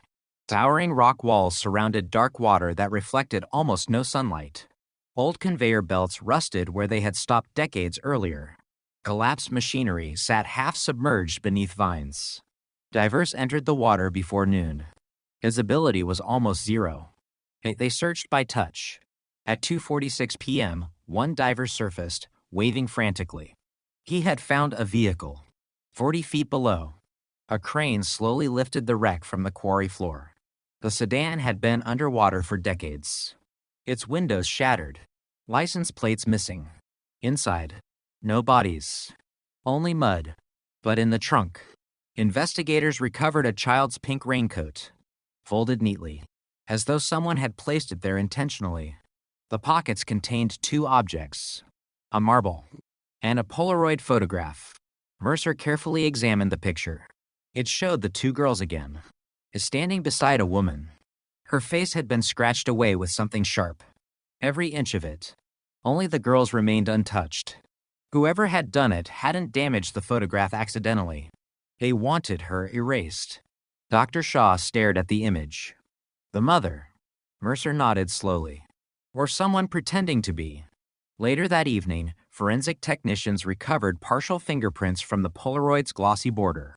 Not enough for identification. Enough for comparison. The prints matched. The hidden room. The camera. The cassette tapes. One person had handled them all.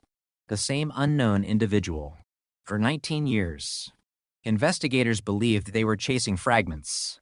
Now they understood something terrifying. Someone had created an archive. Photographs. Audio recordings. Personal belongings. Hidden rooms. Everything preserved with extraordinary care. Not trophies. Documentation. As though the killer wanted someone, someday, to understand exactly what had happened. That night, Mercer returned alone to the hidden basement room. Crime scene lights had been switched off. Only his flashlight illuminated the walls. He studied every photograph again, one by one. Hundreds of moments frozen forever. Then something caught his eye. Near the bottom corner of one photograph, barely visible beneath dust. Someone had written 3 words in black ink. Not a date, not a location, a sentence. Mercer leaned closer. His heartbeat accelerated. The handwriting read, "She remembers everything." He stared at the words. Not. They remember. Not. I remember. She remembers everything. Only one. Which meant one of the girls had survived. The sentence refused to leave Mercer's mind. She remembers everything. He read it again beneath the forensic light. The ink had faded with time, but the message remained unmistakable. Not a prediction, not a threat, a statement. If someone believed one of the girls had survived, or worse, someone knew. Mercer carefully slid the photograph into an evidence sleeve before looking around the hidden room once more. Until now, investigators had viewed the walls as nothing more than an archive assembled by an obsessive predator. But suddenly, every photograph felt different. What if they weren't souvenirs? What if they were instructions? A map, a timeline, a confession hidden in plain sight. The next morning, the entire investigative team gathered inside the incident room. Every photograph was digitized and projected across 3 walls. Hundreds of images, thousands of tiny details. Dr. Evelyn Shaw stood beside forensic image analyst Lucas Harlan, who had spent 48 straight hours enhancing every available frame. I stopped looking at the girls, Lucas said. Mercer frowned. What? Everyone has been looking at the victims. He pointed toward the screen. I started looking at the background. Silence filled the room. Lucas enlarged one photograph. Behind the girls, barely visible, a man stood outside a gas station. Another photograph. The same man. Different clothes. Different day. Watching from across the street. Another. A county fair. Again. Another. Outside a grocery store. Again. The quality was poor. The face impossible to identify. But one detail never changed. A black leather glove. Always on the left hand. Even during summer. Mercer leaned closer. Can you estimate his height? About 6'1". Anything else? Lucas nodded. He limps. The room became quiet. Lucas replayed a sequence of photographs taken months apart. The man always carried more weight on his right leg. A slight limp. Consistent. Deliberate. Not enough for identification. Enough to narrow suspects. Investigators returned to the Harrison Rural Supply employment records. Patrick Rourke's medical file had been almost completely destroyed. Almost. One insurance form remained. Minor workplace injury. Crushed left hand. Permanent nerve damage. Mercer slowly lowered the document. Left hand. Black glove. The room felt colder. Within hours, search warrants expanded across 3 states. Every property ever connected to Patrick Rourke. Storage lockers. Vehicle registrations. Employment records. Nothing. It was as though he had dissolved into thin air after 1989, until financial crimes uncovered one forgotten insurance policy, purchased under his stolen identity. Beneficiary. Unknown. The paperwork listed only initials. M. Mercer stared. No surname. No address. Only 2 letters. Meanwhile, Dr. Shaw focused on something everyone else had ignored. The cassette recordings. Not the voices. The silence. She noticed every tape contained exactly 12 seconds of complete silence before recording began. Exactly 12. Not 11. Not 13. 12. Mechanical coincidence. Perhaps. But Shaw didn't believe in coincidences anymore. Audio engineers isolated the silence. Raised the volume. Filtered background frequencies. Nothing. Then one technician slowed the recording by 400%. A faint clicking sound emerged. Rhythmic. Evenly spaced. Not static. Not tape damage. Clicks. Like something mechanical. The technician frowned. I've heard this before. Where? He disappeared into the archive room. 20 minutes later, he returned carrying an antique film projector. He switched it on. The room listened. Click. Click. Click. Exactly the same sound. Mercer looked confused. A projector? The technician nodded. Someone was projecting film while recording these tapes. Every detective turned toward the evidence photographs. The hidden room. The camera. The undeveloped film. Whoever made the recordings hadn't merely documented the girls. He had watched them repeatedly. Over and over. Like someone studying every movement. The recovered film was finally developed. 23 frames survived. The first 10 showed ordinary surveillance photographs. The next 6, completely black. Then came frame 17. The room fell silent. It showed the 2 girls standing beside an old farmhouse, facing the camera, smiling. But this time, they were looking directly into the lens, as though they knew the photographer. Mercer frowned. Zoom. Lucas enlarged the image. One girl looked happy. The other, terrified. Her smile was wrong. Forced. Eyes swollen. Tear stains visible after enhancement. She wasn't posing willingly. She was pretending. Mercer's heartbeat quickened. Frame 18 appeared. The girls were gone. Only the farmhouse remained. Frame 19. The front door stood open. Frame 20. Empty. Frame 21. A shadow. Someone standing inside. Impossible to identify. Frame 22. Completely overexposed. Frame 23. Nothing. The roll ended. Later that afternoon, Mercer received a call from Oregon. An elderly woman named Margaret Ellis had finally agreed to speak. She had been the anonymous neighbor who recognized the silver lockets. "I didn't tell you everything." Mercer remained silent. People confessed only when allowed space. "I was afraid." "Of what?" "They told us not to ask questions." "They?" "The family." She sighed. "The girls." "What about them?" "They weren't always, too." Mercer's pulse accelerated. "What do you mean?" "The first time they moved in, there was only one little girl." Silence. Then, a year later, there were two. Mercer stopped writing. "You're certain?" "I babysat her." "Her?" "The first girl." "What was her name?" Margaret hesitated. "I can quote T remember." Mercer frowned. "You babysat her but don't remember her name?" "I've tried. Believe me, I've tried." Her breathing became shaky. "It's like..." She searched for words. "It's been erased." Mercer immediately requested psychological consultation. Memory specialists reviewed the interview. Their conclusions stunned everyone. Margaret wasn't lying. She genuinely couldn't remember. Not because of age, because the memory had become fragmented through trauma. People sometimes remember emotions, while forgetting names, faces, dates, especially after frightening experiences. Something had terrified her, enough to damage memory itself. That evening, another breakthrough arrived. The pink raincoat recovered from the submerged car underwent microscopic examination. Inside one pocket, technicians found a folded piece of paper protected by layers of wax. Carefully unfolded, it revealed half of a child's drawing. Distinct figures holding hands. One larger figure, a house, a tree, and beneath them, written in uneven pencil, "Don't let him split us up." No signature, no names, only the message. Mercer read it twice, 3 times. Children rarely invent fears like that. Someone had threatened separation. Repeatedly, the Behavioral Analysis Unit assembled the evidence. Years of surveillance, hidden room, photographs, audio recordings, children's toys. It documented routines, messages about separation.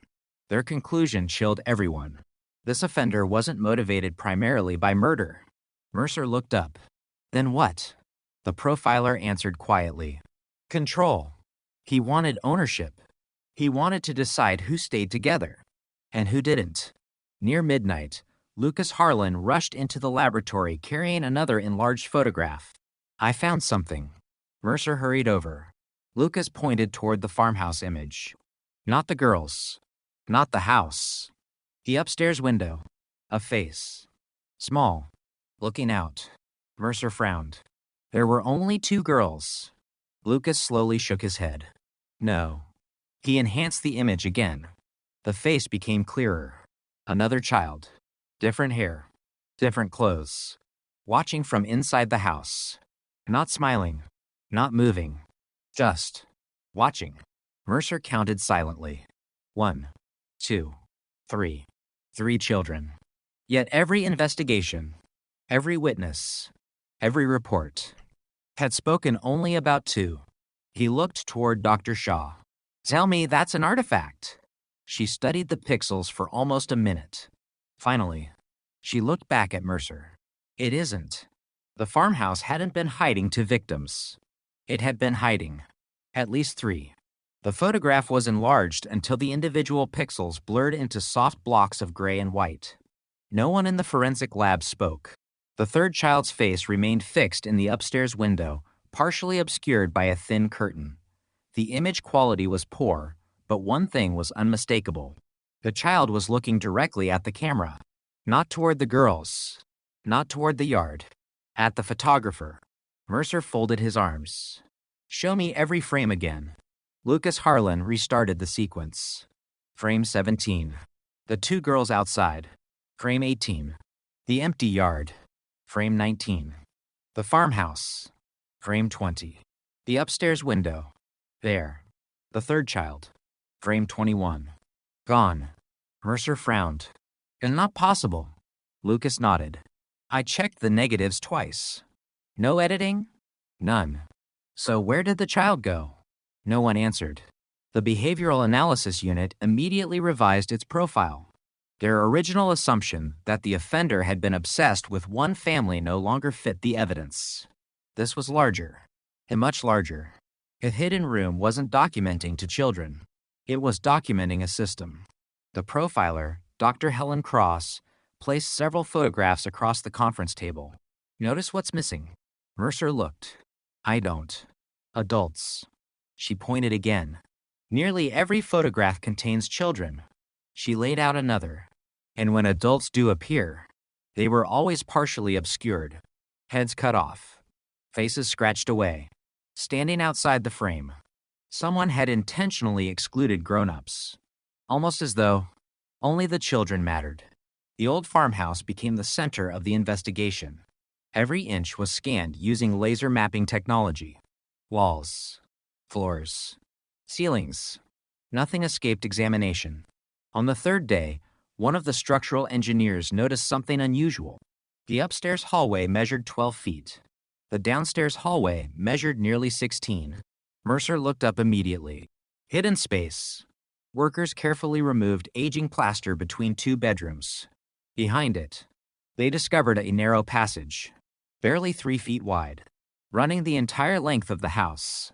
Inside, dust covered everything, but the footprints remained. Tiny, children's footprints. Some barefoot, some wearing socks, mixed together. The trail ended at a small wooden door hidden inside the attic. Mercer opened it slowly. The smell hit first. Old paper, mold, dry wood. His flashlight revealed shelves lined with dozens of identical notebooks, everyone carefully numbered. Notebook 1, Notebook 2, Notebook 3, up to Notebook 51, each written by hand, each beginning with the same sentence. Observation log. Mercer opened the first. Page after page described children's routines. Wake-up times, favorite foods, games, fears, sleeping habits. Not diary entries. Clinical observations. Emotionless. Precise. Like someone studying laboratory animals. One sentence chilled everyone. Subject A continues protecting Subject B despite repeated separation attempts. Another. Subject C rarely speaks but observes everything. Subject C. The child in the upstairs window. A forensic linguist analyzed the notebooks. The handwriting remained consistent across years. One author. Educated. Methodical. Highly organized. No emotional language. Only data. One page contained measurements. Height. Weight. Reaction time. Stress responses. Mercer stared in disbelief. What kind of person writes this? Dr. Cross answered quietly. Someone who doesn't see children as people. Meanwhile, Dr. Shaw continued examining biological evidence from the farmhouse. Dust samples. Hair. Fibers. She expected contamination after decades. Instead, she found something impossible. DNA from 4 unrelated children. Not 3. 4. Mercer closed the report. Are you certain? I ran it twice. So there wasn't just another child. No. There were at least 4. The hidden passage suddenly became something far more sinister. Not a hiding place. A holding area. Investigators searched missing child databases stretching back 40 years. Thousands of cases. Thousands of photographs. One by one, facial recognition software compared historical images against the recovered photographs. Nothing. Then, one possible match appeared. Confidence level. 38%. Far too low for identification. Still, Mercer requested the file. The child had disappeared in 1982, age 8. Name: Emily Rowan. The circumstances were strange. She vanished while walking home from school. No witnesses. No ransom. No body. The case had gone cold within months. Mercer studied Emily's school photograph. The resemblance to the child in the upstairs window wasn't perfect, but it was enough. He contacted the surviving family. Emily's older brother agreed to provide DNA. Everyone waited. 5 days later, the laboratory reported back. No match. Another disappointment.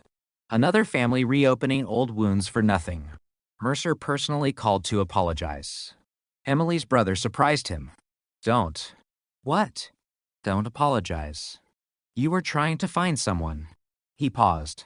If that little girl gets her name back, it'll be worth it. Mercer sat quietly after the call ended. Cold cases didn't belong only to investigators. They belonged to everyone still waiting. That same afternoon, Lucas made another discovery inside the photographs. Every image had tiny scratches, random at first glance, until he aligned them chronologically. Together, they formed a pattern. Tiny marks. Grouped. Repeated. Mercer frowned. Morse code. Lucas smiled slightly. I thought so too. It isn't. What is it? A substitution cipher. The scratches represented letters. Someone had hidden a message across dozens of photographs. The decoding process took nearly 12 hours. By midnight, the first sentence emerged. He lied about the fire. Nothing else. Just that. Mercer searched every file. No fires connected to Patrick Rourke. No fires near Ash Hollow. Nothing.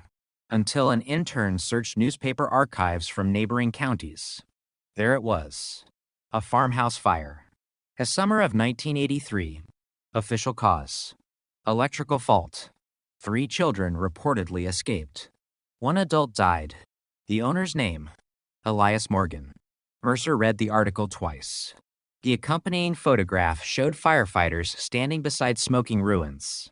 In the background, barely visible, a white delivery van. Black rear doors.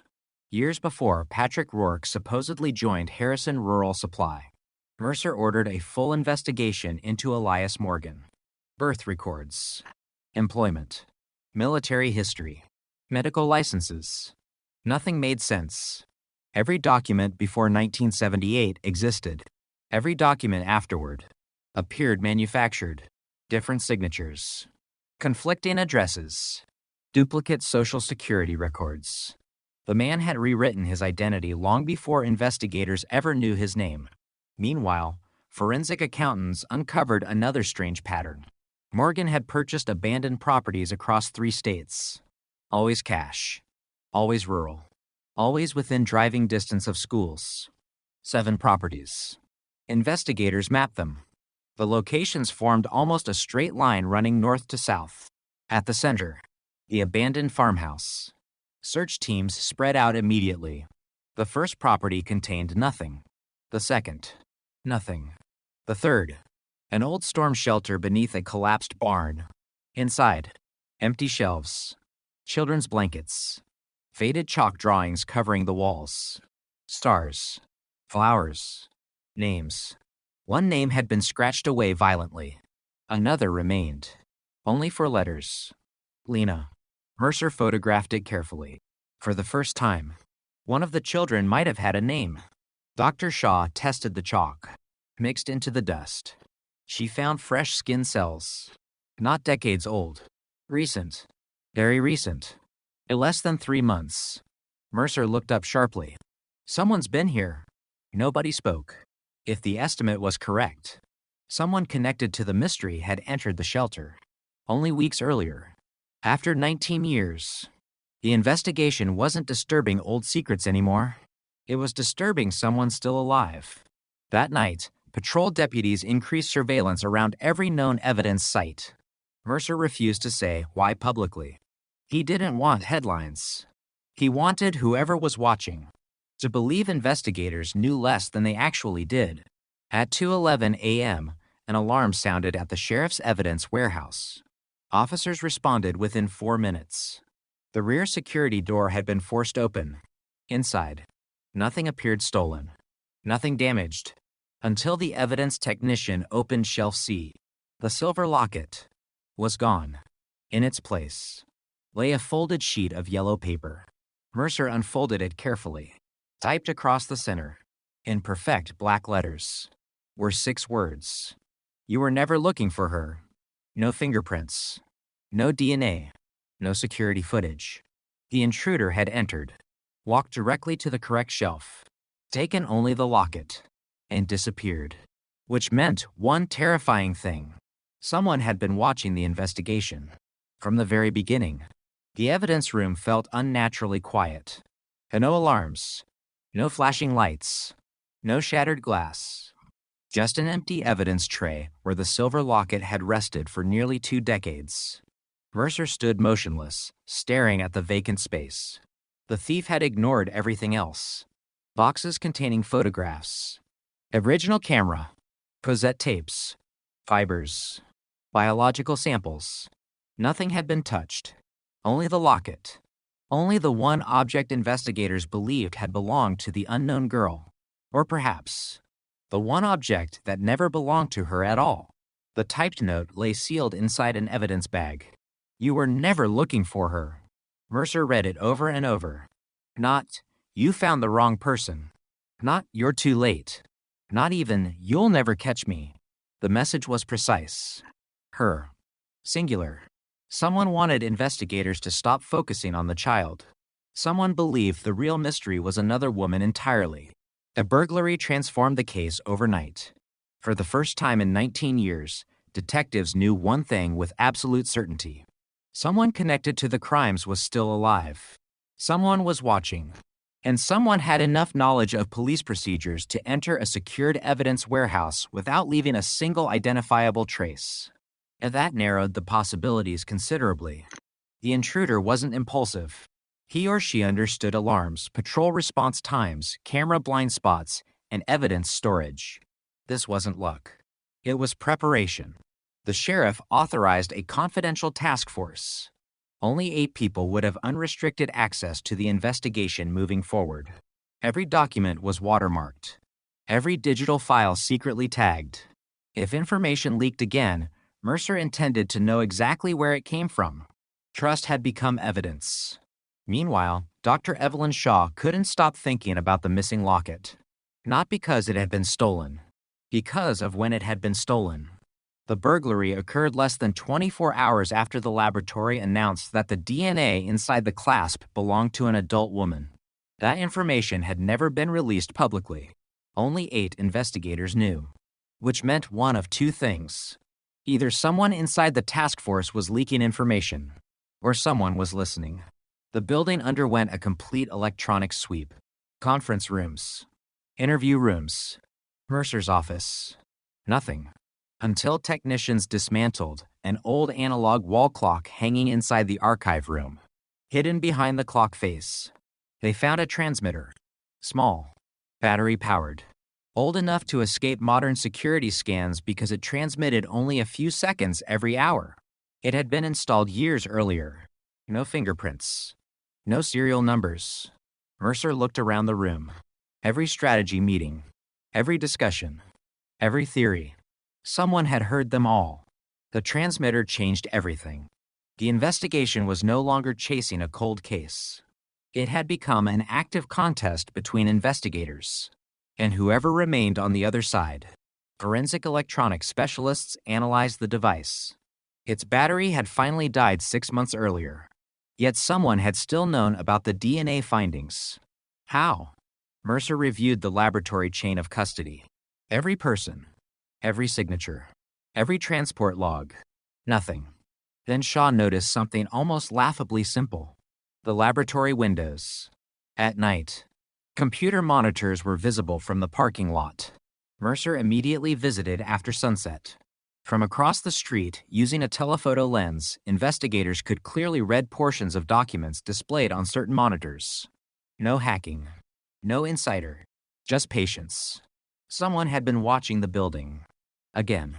Mercer ordered surveillance around the laboratory. Unmarked vehicles. Hidden cameras. Plainclothes officers. They waited. 1 night. 2. 5. Nothing. On the 7th evening, a dark sedan parked across the street. The driver never stepped out, never used headlights, never moved. After 43 minutes, it drove away. Detectives followed. The pursuit lasted nearly 30 miles. The sedan maintained normal speed, obeyed every traffic law, never accelerated, almost as if the driver knew he was being followed. Then, without warning, the vehicle entered an abandoned industrial district. Mercer's team rounded the final corner. The sedan was gone. Every exit had been covered. There was nowhere to disappear. Officers searched every warehouse, every alley, every rooftop. Nothing. Only one thing remained. A disposable camera, placed carefully in the middle of the empty street, waiting. The film was developed immediately. 24 photographs. Everyone taken recently. Everyone showing members of the investigative task force. Mercer entering headquarters. Dr. Shaw leaving the laboratory. Lucas buying coffee. Deputies changing shifts.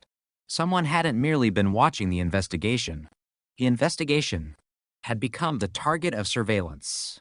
On the final photograph, Mercer himself looked directly toward the hidden camera. On the back, 3 handwritten words. Now you understand. The psychological impact spread quickly. Experienced detectives began checking rearview mirrors more often. Officers varied their daily routines. Several requested home patrols for their families. Nobody admitted being frightened. Everyone was. Dr. Helen Cross assembled the behavioral profile once again. This offender doesn't simply collect information. She pointed toward the photographs. He creates imbalance. Mercer folded his arms. Explain. He wants investigators to feel what the victims felt. Observed. Uncertain. Never knowing who's watching. She paused. It's psychological domination. Mercer nodded slowly. He's recreating his crimes. Meanwhile, another breakthrough arrived from an unexpected source. A retired photojournalist contacted police after recognizing the disposable camera model. Most people considered it ordinary. He didn't. It was sold only through one regional pharmacy chain during the late 1990s. Sales records no longer existed, but distribution maps did. Only 63 stores had carried that exact model. Investigators cross-referenced every location with Elias Morgan's known properties. One overlap emerged. A small town called Briar Glen. Population 412. Mercer drove there the following morning. The town looked frozen in another era. One main street, one church, one diner, one gas station. Everyone seemed to know everyone. Until Mercer showed them Elias Morgan's photograph. Smiles disappeared. Nobody answered immediately. Finally, the elderly owner of the diner spoke. We knew him by another name. Mercer's pulse quickened. What name? She hesitated. Mr. Shepard. Was that his real name? I don't think anyone ever asked. According to townspeople, Mr. Shepard rented a farmhouse outside Briar Glen for almost 6 years. He lived alone, never married, always polite, always paid cash. Children liked him. Parents trusted him. He repaired bicycles, donated books to the library, volunteered during county fairs. The perfect neighbor. Mercer had seen that pattern before. Predators often invested heavily in appearing harmless. Trust was camouflage. The rented farmhouse had burned down years earlier. Accidental fire. Officially. Mercer almost laughed. Another fire. He requested the original investigation. The file arrived by courier before sunset. Cause of ignition. Undetermined. No follow-up. Minimal forensic examination. The property had been demolished within weeks. Mercer closed the folder. Another fire. Another missing opportunity. Ground-penetrating radar surveyed the former farmhouse site. Most of the foundation had collapsed. Nothing unusual. Until technicians scanned the old well behind the property. A shaft had been filled with concrete decades earlier. Deliberately. Excavation began. It took 3 days. At the bottom, investigators discovered a steel container. watertight, locked. Inside were dozens of neatly organized index cards, children's names, dates, descriptions, hair color, eye color, favorite foods, behavioral notes. Some cards ended with one word, released. Others, transferred. A few, failed. And Mercer's hands trembled slightly. This wasn't a killer's trophy collection. It resembled institutional records, as though someone believed they were running a program. Then Lucas noticed one final detail. Every index card contained a number in the upper right corner. Most ranged between 12 FD and 67. And one card shocked everyone. The number, 001. The first subject. The name written beneath it had been burned away. Only one sentence remained readable. She survived. Mercer slowly looked around the room. The note stolen from the evidence locker echoed inside his mind.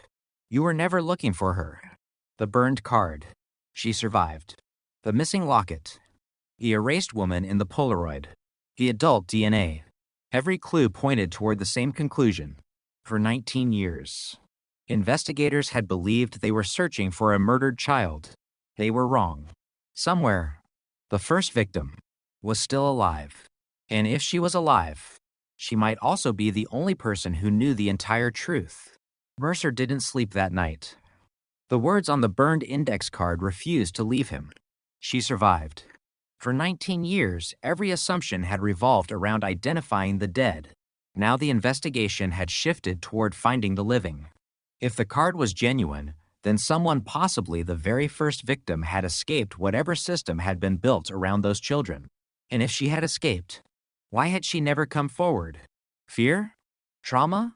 Or because someone had spent decades making sure she remained silent? By dawn, the task force abandoned its previous strategy. They stopped asking, who was the girl in the barrel? Instead, they asked a far more dangerous question. Who was Subject 001? The answer might unlock every other mystery. The recovered index cards were arranged chronologically across the conference room. 63 children. At least. Perhaps more. Each card contained only fragments. Height. Hair color. Behavior. A date. Most names had been destroyed. Some intentionally cut away. Others burned. Several cards had strange symbols instead of names. Triangles. Circles. Roman numerals. Nothing matched any known coding system. Lucas enlarged every card digitally. Hidden beneath one burned edge, he noticed faint impressions left by handwriting on the page above it. Forensic imaging specialists illuminated the paper from multiple angles. Slowly, letters emerged. Not enough for a full name. Only for characters. Ella. Mercer stared. A first name? Possibly. No surname?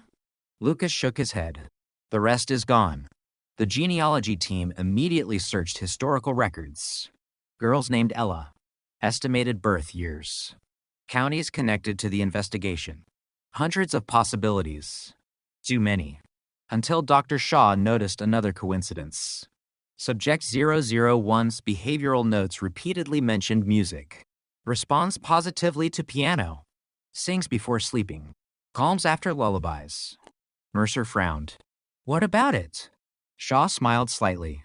Most children don't receive formal piano lessons. It was a small detail, but useful.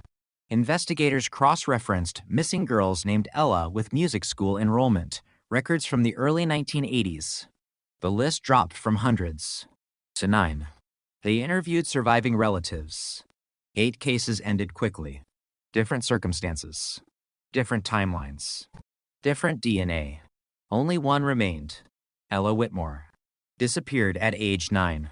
Declared legally dead 7 years later. Parents deceased. No siblings. Case closed. Except, one witness statement had always bothered investigators. A traveling salesman claimed he saw Ella months after her reported disappearance. The sighting had been dismissed. Wrong child. Faulty memory. No corroboration. Mercer reread the interview. The salesman described one unforgettable detail. The little girl had refused to speak. Instead, she communicated by writing on a napkin. Only one sentence. He said not to tell my real name. Mercer immediately requested the original evidence. The napkin no longer existed. Destroyed decades earlier. Only photographs remained. Lucas enhanced them. The handwriting looked childish, uneven, shaky. Yet one letter caught his attention. The capital E. It matched the handwriting found inside the hidden farmhouse notebooks. Not identical. Similar. Very similar. Meanwhile, another team re-examined the surveillance photographs recovered from the basement. This time, artificial intelligence analyzed every background object. Thousands of tiny details. Fence posts. Telephone poles. Mailboxes. Cloud positions. At image number 74, the software flagged something unusual. A billboard. Barely visible 2 miles away. Most of the advertisement had faded. Only one word remained readable. Harvest. Investigators searched historical advertising archives. One company had used that exact design. Harvest Milling Cooperative. Its billboard stood beside Highway 61. Only one location. Only 1 year. The search area narrowed again. Mercer visited the abandoned cooperative. The mill had closed 15 years earlier. Broken windows. Rusted machinery. Silence. While searching the administrative office, a deputy discovered a hidden filing cabinet beneath collapsed shelves. Inside were payroll records. Nothing unusual. Until one employee file appeared. Temporary maintenance worker. Name. Elias Shepard. Not Morgan. Not Rourke. Shepard. The alias used in Briar Glen. Mercer compared the employment photograph. Older. Heavier. But unmistakably the same man. Finally, they had proof that all the identities belonged to one individual. The FBI joined the investigation officially. Behavioral analysts built a comprehensive profile. Elias Morgan. Patrick Rourke. Mr. Shepard. However many names he had used. One pattern never changed. He always sought employment granting access to transportation. Schools. Rural communities. Families. Children. He moved constantly. Never stayed longer than 6 years. Always leaving after a fire. Always disappearing before authorities questioned him. The profile suggested something even darker. The offender likely believed he was protecting the children, not harming them. Mercer hated those cases most. Delusional offenders often committed unimaginable crimes while convincing themselves they were rescuing victims. Late that evening, Lucas burst into Mercer's office carrying an evidence envelope. I found the missing photograph. Mercer looked up. What missing photograph? The locket. Mercer stood immediately. The one that was empty? Lucas nodded. When we first photographed the clasp, I noticed adhesive residue. So? I enhanced it. And? There was a picture inside once. Mercer's pulse quickened. Lucas placed a reconstructed digital image on the desk. It wasn't perfect. Only faint outlines remained. But enough. 2 women, standing together, one holding a baby. The other looked astonishingly like the faceless woman from the scratched Polaroid. Mercer whispered, "The mother." Lucas nodded. And someone wanted her erased from every photograph. Dr. Shaw tested microscopic fibers still trapped inside the locket hinge. Silk. Expensive silk. Far beyond what the Holloway family could likely afford. The investigation shifted again. Maybe the woman hadn't belonged to the Holloways at all. Maybe she came from somewhere else entirely. Then came the phone call. Dispatch patched it directly to Mercer. No caller ID. Distorted voice. Artificially altered. You finally started asking the right questions. Mercer remained silent. The caller laughed softly. You're still too slow. Who is this? You already know. No. You just don't remember. Mercer's grip tightened around the receiver. What do you want? A pause. Then, find the church. The line went dead. Investigators traced the call. Public payphone. Abandoned 20 minutes earlier. No fingerprints. No surveillance. Nothing. Only 3 words echoed inside Mercer's mind. Find the church. The task force reviewed every known location connected to the case. Church Christmas photograph. Church newsletters. Church records destroyed in a flood. It all circled back to one place. St. Agnes Chapel. Closed in 1992. Demolished 5 years later. Only the cemetery remained. Mercer arrived before sunrise. Fog drifted between weathered headstones. Most graves belonged to families long forgotten. The church building itself no longer existed. Only its stone foundation remained beneath overgrown weeds. Ground-penetrating radar began scanning immediately. Hours passed. Nothing. Then, a technician called Mercer over. Beneath the old sanctuary, there was another room. Not a basement. A vault. Completely sealed. Construction records showed no such space. Excavation began carefully. The stone hatch took 6 men to lift. Cold air escaped from below. Mercer descended first. His flashlight swept across the darkness. Rows of wooden shelves lined the walls. Dust covered everything, except one object. A cassette player. Fresh batteries.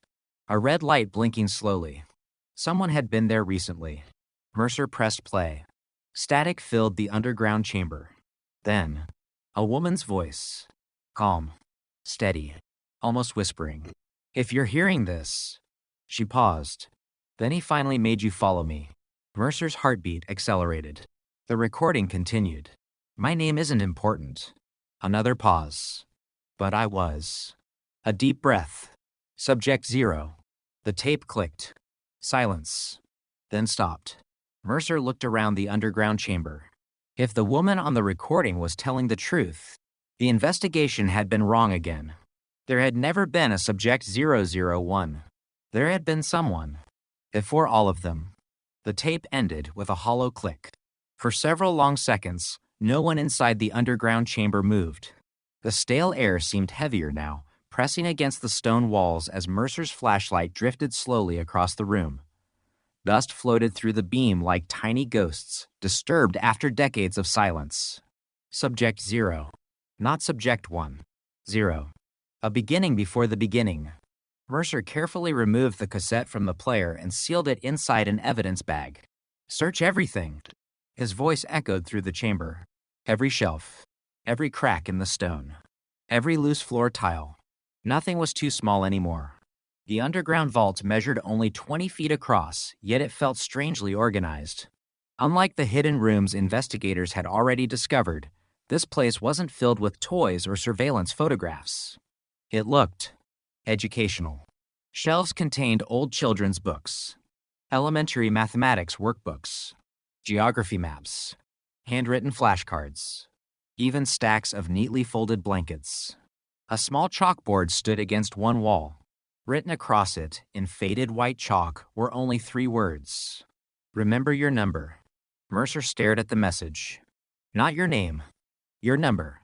Every recovered index card suddenly made horrifying sense. The children had never been treated as individuals. Only subjects. Only numbers. Lucas photographed every inch of the room before noticing something peculiar. The chalkboard had been erased repeatedly. Thousands of faint scratches covered its surface. Digital enhancement revealed traces of older writing beneath the final message. Sentence after sentence slowly appeared. Trust no visitors. The outside is dangerous. Families forget. Only we protect you. Mercer's jaw tightened. Classic psychological conditioning. If children heard those lies often enough, they would eventually believe them. Meanwhile, Dr. Shaw examined the cassette player itself. The batteries were fresh, manufactured only 8 months earlier. Someone had entered the chamber recently. Very recently. The dust confirmed it. A single trail of footprints crossed the floor. One person. Adult. Walking with a slight limp. Mercer looked at Shaw. She didn't need to say it. Patrick Rourke. Elias Morgan. Mr. Shepard. Whatever his real name was, he might still be alive. Back at headquarters, audio engineers enhanced the cassette. The woman's voice became clearer. Background sounds emerged. A distant church bell. Running water. Wind. Then something almost impossible to hear. Children laughing. Mercer replayed the recording 6 times. Every detective heard it. Children. Not one. Several. The recording hadn't been made decades earlier. The environmental analysis suggested it was less than a year old. Subject 0 was alive. The task force immediately focused on identifying the voice. Artificial intelligence compared it against driver's license recordings, archived interviews, emergency dispatch calls, and public speeches. No match. Mercer wasn't surprised. If the woman had spent decades hiding, she probably wanted it that way. Then another surprise arrived. The cassette contained a second recording. Hidden. The tape had been recorded over twice. Audio specialists slowly separated the layers. A man's voice emerged beneath the woman's. Calm. Measured. Emotionless. You are not prisoners. Static. You were chosen. Static. The world abandoned you. More static. I gave you purpose. Mercer felt a chill run through him. The voice carried no anger, no excitement, only certainty. The certainty of someone who genuinely believed every word. Dr. Helen Cross listened carefully. When the recording ended, she spoke quietly. He doesn't see himself as a kidnapper. Mercer nodded. What does he see? A teacher. She looked toward the chalkboard photographs. Everything points to ideological motivation. The notebooks, the lessons, the numbering system. He believed he was creating something. Mercer finished the sentence. Not destroying it. The psychological profile changed completely. The offender wasn't collecting children randomly. He was selecting them, studying them, testing them, separating them, recording their reactions. Not for pleasure alone, for research. The realization horrified everyone in the room. The recovered notebooks were re-examined. This time, investigators ignored the observations. Instead, they looked for patterns. A subject A, subject B, subject C. Different children, different years, yet identical tests. Who shares food first? Who lies to protect another? Who obeys immediately? Who resists? Each notebook followed the same sequence, almost like an experiment. Then Lucas noticed something hidden inside the page numbers. Every 10th page contained tiny pencil dots. He connected them digitally. The dots formed coordinates. Mercer frowned. In coordinates? Lucas nodded. They point somewhere. The latitude and longitude corresponded to a place no one expected. A public library. The library had stood in the center of Briar Glen for over 60 years. Small. Quiet. Completely ordinary. Mercer arrived before opening hours. The elderly librarian welcomed detectives politely. She had worked there for 31 years. Mercer showed her Elias Morgan's photograph. She became unusually quiet. I know him. When did you last see him? She hesitated. Last winter. Every detective froze. You're certain? She nodded slowly. He borrowed books. What name did he use? I don't remember. She looked embarrassed. He always paid in cash. What books? She disappeared into the archive room. Moments later, she returned carrying old circulation records. Children's psychology, memory formation, trauma recovery, identity development. Mercer exchanged glances with Shaw. The man had been studying memory. Security footage no longer existed. The library erased recordings every 30 days. Another dead end. Or so it seemed. The librarian remembered one strange habit. He never read here. What do you mean? He always copied pages. Photocopied? No. She frowned. He copied them by hand. Mercer understood immediately. No digital records. No purchase history. Nothing traceable. Before leaving, Lucas wandered toward the children's reading corner. One bookshelf seemed newer than the others. He pushed gently. It moved. Behind it, a narrow maintenance space. Inside, nothing except a single envelope taped to the wall. Addressed simply, for Nathan Mercer. Mercer's pulse raced. He opened it carefully. Inside was one sheet of paper. Typed. Exactly like the previous notes. You still believe he's the monster. Nothing else. No fingerprints. No DNA. Fresh paper. Recently placed. Someone knew Mercer would come. Someone knew exactly where to leave the message. That realization disturbed him more than the note itself. The investigation wasn't following clues anymore. It was following instructions. Someone wanted them to uncover this story. But why? That evening, Dr. Shaw completed another comparison. The 4 unidentified DNA profiles recovered from the farmhouse. 1 belonged to the girl in the barrel. 3 belonged to other children. None matched missing person databases. Mercer rubbed his forehead. How is that possible? Shaw answered softly. What if they were never reported missing? Silence. Children born outside official records. Illegal adoptions. Runaways. Forgotten lives. The possibilities multiplied endlessly. Just after midnight, Mercer received another anonymous package.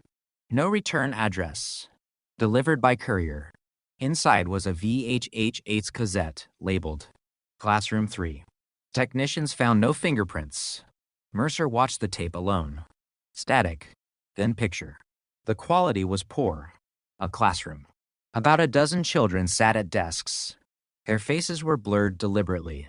An adult stood at the front. Only his back was visible. He spoke calmly. What is your name? One child answered. Lena. The adult shook his head. No. The child hesitated. Subject 12. Very good. Another child. What is your name? Michael. No. Subject 21. The lesson continued. Every child corrected themselves. Every child abandoned their own name. Mercer's hands trembled slightly. Identity wasn't being hidden. It was being erased. Then, near the end of the recording, one little girl refused. My mother says my name is Emily. The room became silent. The teacher walked toward her. The camera turned away. The tape ended. Mercer rewound the final seconds repeatedly. Just before the picture cut to static, a mirror hanging on the classroom wall briefly reflected the teacher's face. Only for an instant. But it was enough. Mercer recognized him immediately. Not Patrick Rourke. Not Elias Morgan. Not Mr. Shepard. Someone else. Someone much older. Someone investigators had never seen before. And standing beside him was the woman who called herself Subject 0. Nathan Mercer watched the final frame of the VHH ape over and over until the image dissolved into static. The older man's reflection occupied less than a second of footage. Long enough to recognize, and far too short to identify. Beside him stood the woman who had called herself Subject 0. She wasn't restrained. She wasn't afraid. She simply stood there, watching the children with an expression Mercer couldn't read. It wasn't affection. It wasn't hatred. It looked like grief. The FBI's video laboratory enlarged the reflection frame by frame. Every pixel mattered. The mirror had distorted the image, but modern enhancement recovered surprising detail. The older man appeared to be in his late 60s. Thin, gray hair, wire-rimmed glasses. His posture was perfectly straight. No limp. Mercer frowned. That isn't Morgan. Lucas shook his head. No. It isn't Rourke either. So who's teaching the class? Nobody answered. For the first time, investigators considered the possibility that the man they had chased through multiple identities had never been the leader. Only the caretaker. Dr. Helen Cross quietly rearranged the suspect board. For months, Elias Morgan had occupied the center. Now she moved his photograph several inches to the side. At the center, she placed a blank sheet of paper. Across it, she wrote only 2 words. The founder. If Morgan believed in something, she said, someone taught him. Mercer nodded. The classroom. The numbering. The notebooks. The conditioning. This philosophy didn't begin with him. The realization transformed every previous clue. The hidden rooms. The observation logs. The coded messages. The lessons. None of them resembled the work of an impulsive criminal. They resembled an institution. A secret one. Forensic accountants reopened decades-old property purchases connected to Morgan's aliases. One payment finally stood out. Not because of its size. Because of its destination. Every property had ultimately been purchased through the same obscure charitable trust. The Ash Foundation. Mercer had never heard of it. Neither had anyone else on the task force. Corporate records listed the foundation as dissolved nearly 25 years earlier. No website. No employees. No public activity. Only tax filings. Every director listed. Deceased. Lucas dug deeper. One annual report survived in an off-site archive. It described the organization's purpose in a single sentence. Providing educational opportunities for vulnerable youth. Nothing more. No addresses. No schools. No beneficiaries. The report contained one attachment. A grainy black and white group photograph. 20 adults standing outside an old stone building. Mercer immediately recognized one face. Elias Morgan, much younger, standing in the back row, not leading, watching. The building itself became the next mystery. Only part of its entrance appeared in the photograph. A weathered stone arch, a broken clock tower, a carved symbol above the doorway. Lucas enhanced the image repeatedly. The carving resembled an ash tree enclosed within a circle. The same symbol appeared faintly on several recovered notebooks. It wasn't decoration. It was a logo. 3 days later, an architectural historian made an unexpected call. "I think I've seen that building." Mercer drove immediately. The historian spread dozens of photographs across his office. Most were abandoned schools, old monasteries, closed orphanages. And finally, he stopped at one image. Mercer's pulse quickened. The stone arch matched perfectly. The clock tower, the carved symbol, everything. What is this place? The historian hesitated. Officially? Mercer waited. A boarding academy. And unofficially? The historian lowered his voice. Nobody really knows. The academy had closed suddenly in 1978 after a fire destroyed one wing. Most records were lost. The remaining students transferred elsewhere. The property sat abandoned ever since. Or so everyone believed. Mercer assembled a search warrant within hours. Rain fell steadily as the convoy approached the academy.